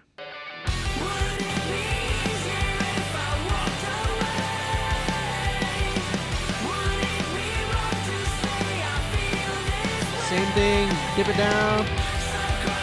Yeah, when this line kicks in, we need to bring this down, okay?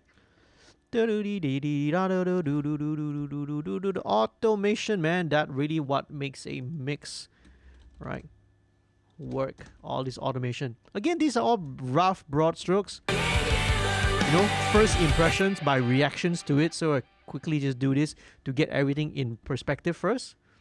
Almost there. Okay, so what else do we have here? Okay, verse BVs. This is again going to be really straightforward. What I've done in here is I have actually let's look at this. Huh, interesting. I didn't realize that I was applying this nectar over to this vocal. I guess I was kind of playing around with it. So what I was doing is that nectar, right, is who makes nectar, by the way? Who's the developer of nectar? Excuse me. Oh no, it's gonna pop our website. Oh no, Isotope. Yeah, silly me. All right, let's close that. So yeah, so nectar. So this, it's using, you know, AI and machine learning to sort of optimize the right settings for it. So I guess we were playing around with this. So this BV here is running through nectar. So let's listen to it. All right. Say what you want to me. Yeah. Okay. This one we consciously wanted it to have an auto-tune kind of effect to it. Right? Yeah. Cool. Say what you want to me. There we go. I don't care anymore. Just bring it down. I just wanna be alone. Very cool. So we've got this little ad-lib. It's labeled ad-lib, but it's a couple of things actually. So this is actually what's happening inside ad-lib here. So this is a filtered. It's a filtered kind of a call and response line, but we've ran it through Alter Boy, right? Little Alter Boy, which is awesome. We pulled it down by one octave. So let's listen to how it sounds. Say what you want to me. There you go, right? So you have this and it's blended in. So without original, it's say what you want to me. But we added this in. Say what you want to me. Listen in context with the mix. Say what you want to me. Cool. I don't care. Take out a little bit of the top end, I think.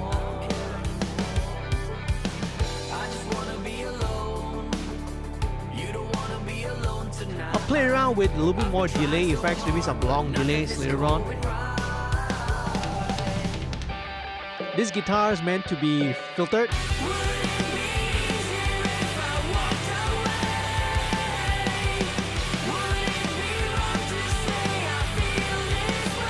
Okay, cool. Two last things I kind of want to show you guys before we wrap the live stream, before I wrap the live stream up, okay? Another strategy for building dynamics. Remember, we added layers, we added delays from mono to stereo, additional BB parts. In terms of arrangement as well, where the drum goes from hi-hat, it goes to crash cymbals. So all these plays a part, but don't forget, you're building all these parts on top of each other.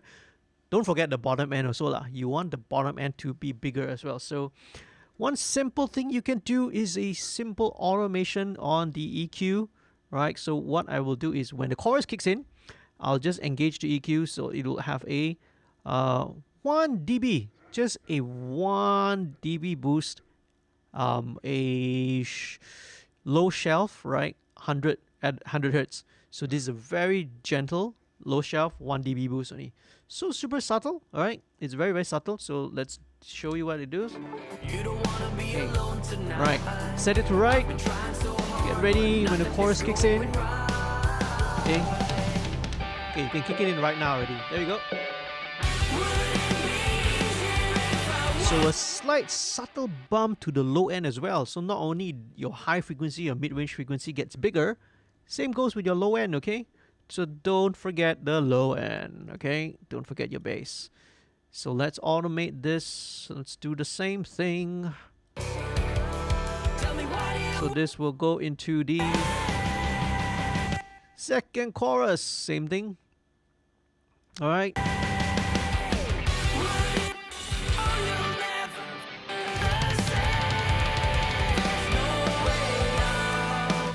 Probably cut this out in the bridge. Yeah, we'll see how. Yeah, let's take it out. And then finally, of course, kicking into the outro last chorus, let's have the bass kicking back again lah. So that's another trick, right? To sort of build dynamics to it. One more, another simple one is to automate the master. In this case, the stereo master output. Right, it's an old trick that's been tried and true. So what we're gonna do is I'll automate it so that when the chorus kicks in, pop up by 1 dB. Okay, so let's try this. I've been trying so hard, but nothing is going right. All right, automate it. Ready? 1, 2, 3, 4. Right, so just a subtle 1 dB increase. So psychoacoustic effect. You're not doing anything. There's no EQ change, no nothing. Just make everything louder. That's all, man. So this kicks out, oh. Coming out the chorus.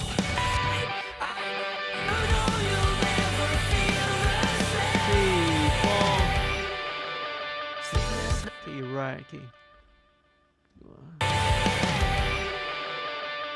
Alright, okay, so what they, in arrangement wise, what Darren and what the band did is that they use this, it's a very, very cool arrangement, music production trick lah. Just put a 1 bar gap, okay? Keep it short and sweet. You don't have to go and repeat the interlude again, which will take 4-8 bars, saves time. 1 bar's pause like that creates enough of a separation between the chorus and the vocal, right? Same thing, let's pull these guys up. Let's copy the same setting. So let's go into.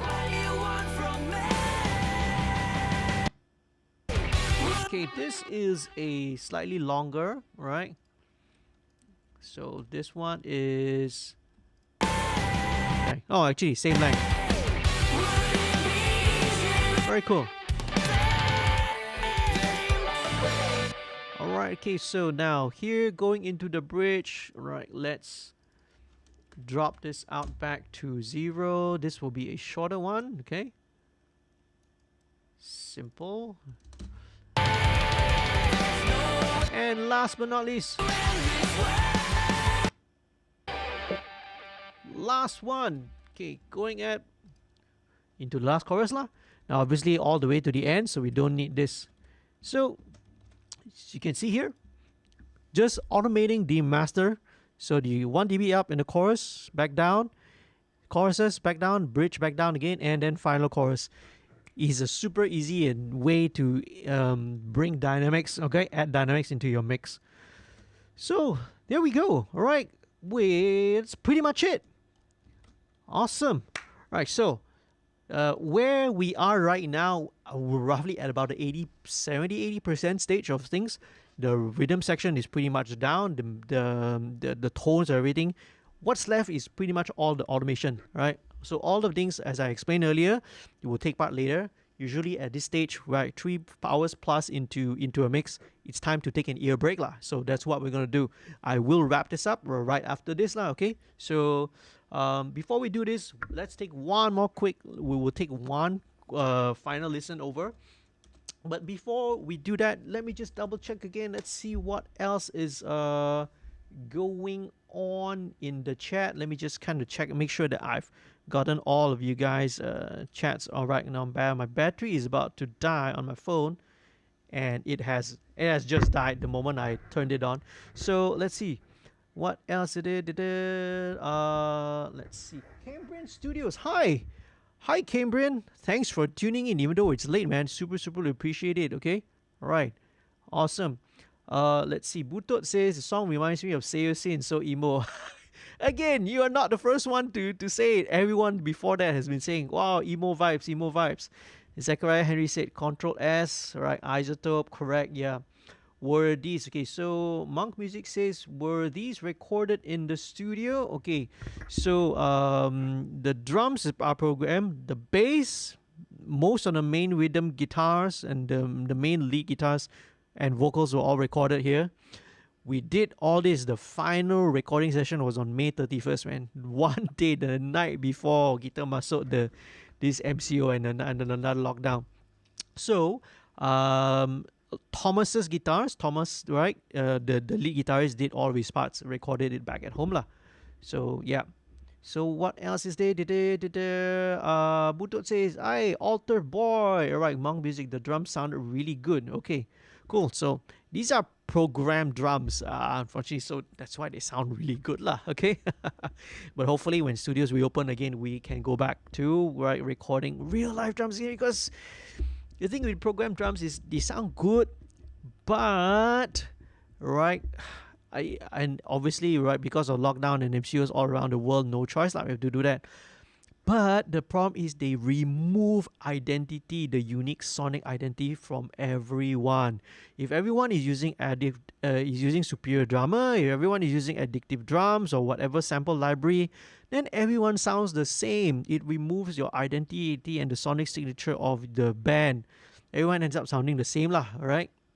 Alright, in terms of drum wise, of course there are ways to go around it. You can, in this case, right, because of Darren's vocal, right, immediately it brings they already have a sonic identity when it comes to that, right? But with drums, if everyone uses programmed drums and everything. And it's what I've observed lah, right? Mixing a lot of stuff. Obviously, a lot of bands have been recording things from home and then they send the tracks over to mix. That's what I observed lah, right? It ends up, all the drums sound all... Then I can't tell band A from band B because they sound the same, you see, aside from the vocalist lah. So anyway, that's a little side rant to go. All right, so, hey, we're going to wrap this up, okay? Thank you so much. I appreciate everyone for tuning in. All right. Please do leave a like, whether you're watching this right now or later on during a replay. Share this with your friends, okay? And spread the word on what AHM is doing. The feature, right? The focus really of MixStream is not so much so to pay 100% attention towards studio, my mixing, or the YouTube channel. Of course, I would love that, but it's also to highlight what's going on in the local scene. What are some of the bands are up to? Give them a sneak peek, all right, or give people a sneak peek of what things the bands, the new releases, upcoming releases are. But more than that, to create awareness, to see how the process is like, all right, of creating a song. All right, the public doesn't know. They only hear the final output. They don't know that the number of hours, the effort, time writing the song, practicing, jamming, pre-production work, the actual studio time recording, then only the mixing stage, right? In fact, the mixing stage is only a small percentage of the amount of time and effort that's been invested into making a song. So yeah, so that's the mission of this channel. And hey, if you want to support it, become a subscriber, right? Subscribe to the channel. We'll really appreciate this, okay? But if you want to take it a step further, right, you can also become a patron. And to do so, it's up there, right? So those instructions are also down in the description below. Head on to this website, okay? www.patreon.com/studio2105. I really appreciate some of the support. Zach, all right, who is in the live chat. Zachariah, who is also in the live chat as well. They are patrons. They help to support, right, the channel and the creation of content like this, right? So thank you so much, right? Because it really helps a lot lah. So what you do, 50%, as I mentioned earlier, if you become a subscriber, if you become a patron, and you drop a message, let me know MixStream31 with the code MixStream31, then I will know that your subscription is coming in as support towards the featured artists tonight, who are an honest mistake. Okay, 50% of what the revenue of your subscription will go to it. The details are all in the Patreon page, so I won't waste too much time explaining lah. It's all over there. Okay, so thank you so much once again. Hope you all do well. Let's take one listen overall to the song, and let's check it out. Okay, so intro. I'll kind of give you what other thoughts that I have in mind lah. Okay. The snare feels like it could still be sitting a little bit further back. I may automate that. The toms as well, maybe. Again, need to automate these lah. The intro, the tom roll coming in is a little bit too loud.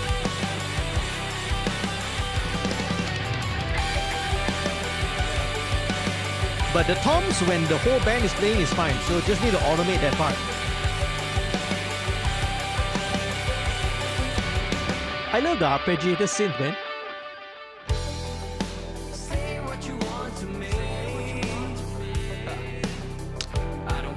Vocal is a tad back, listening on the NS10s. Not much, like half a dB or so. So maybe what I'll do is just pump this up a little.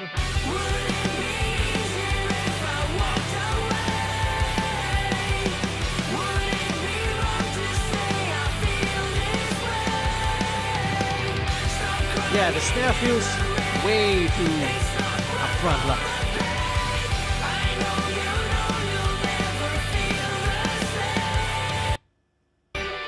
Second verse.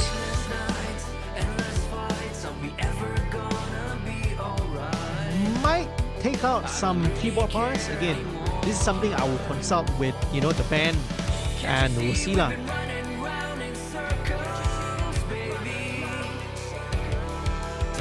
I love that clean guitar part that Thomas does, man.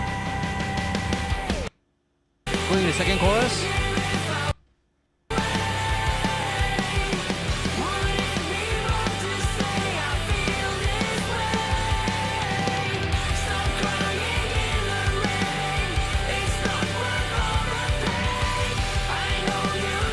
Yep. Oh, that tom fill there. Get crazy tom fill there.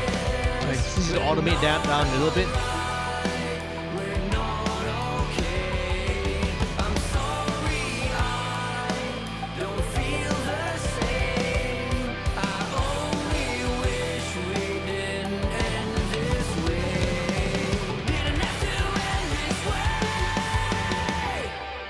Probably a delay on that vocal. Yeah. Final chorus.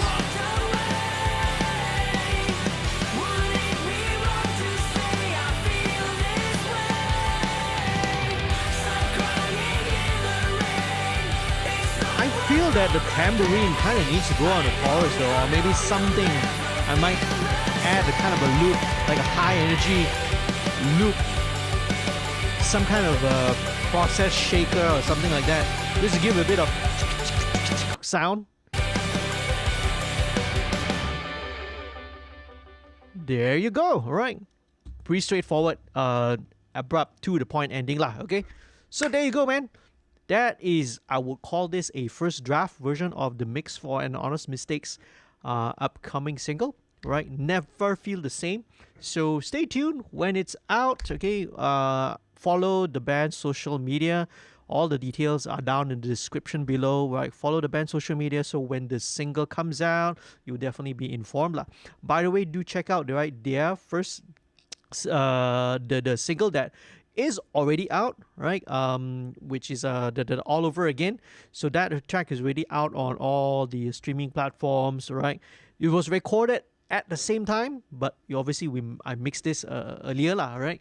It was recorded at the same time just before we entered the MCO, right? So in around April and May. So do check that out as well. Once again, thank you so much for watching, man. Please, if you have any questions or comments, I will please leave them down in the comment section. Any feedback, anything you want to share, any kind of questions whatsoever. Once again, become a subscriber, leave like, share, and become a patron if you want to help to support the channel. Okay, so good night and stay safe, everyone. Okay, all right. Here we go. Signing out.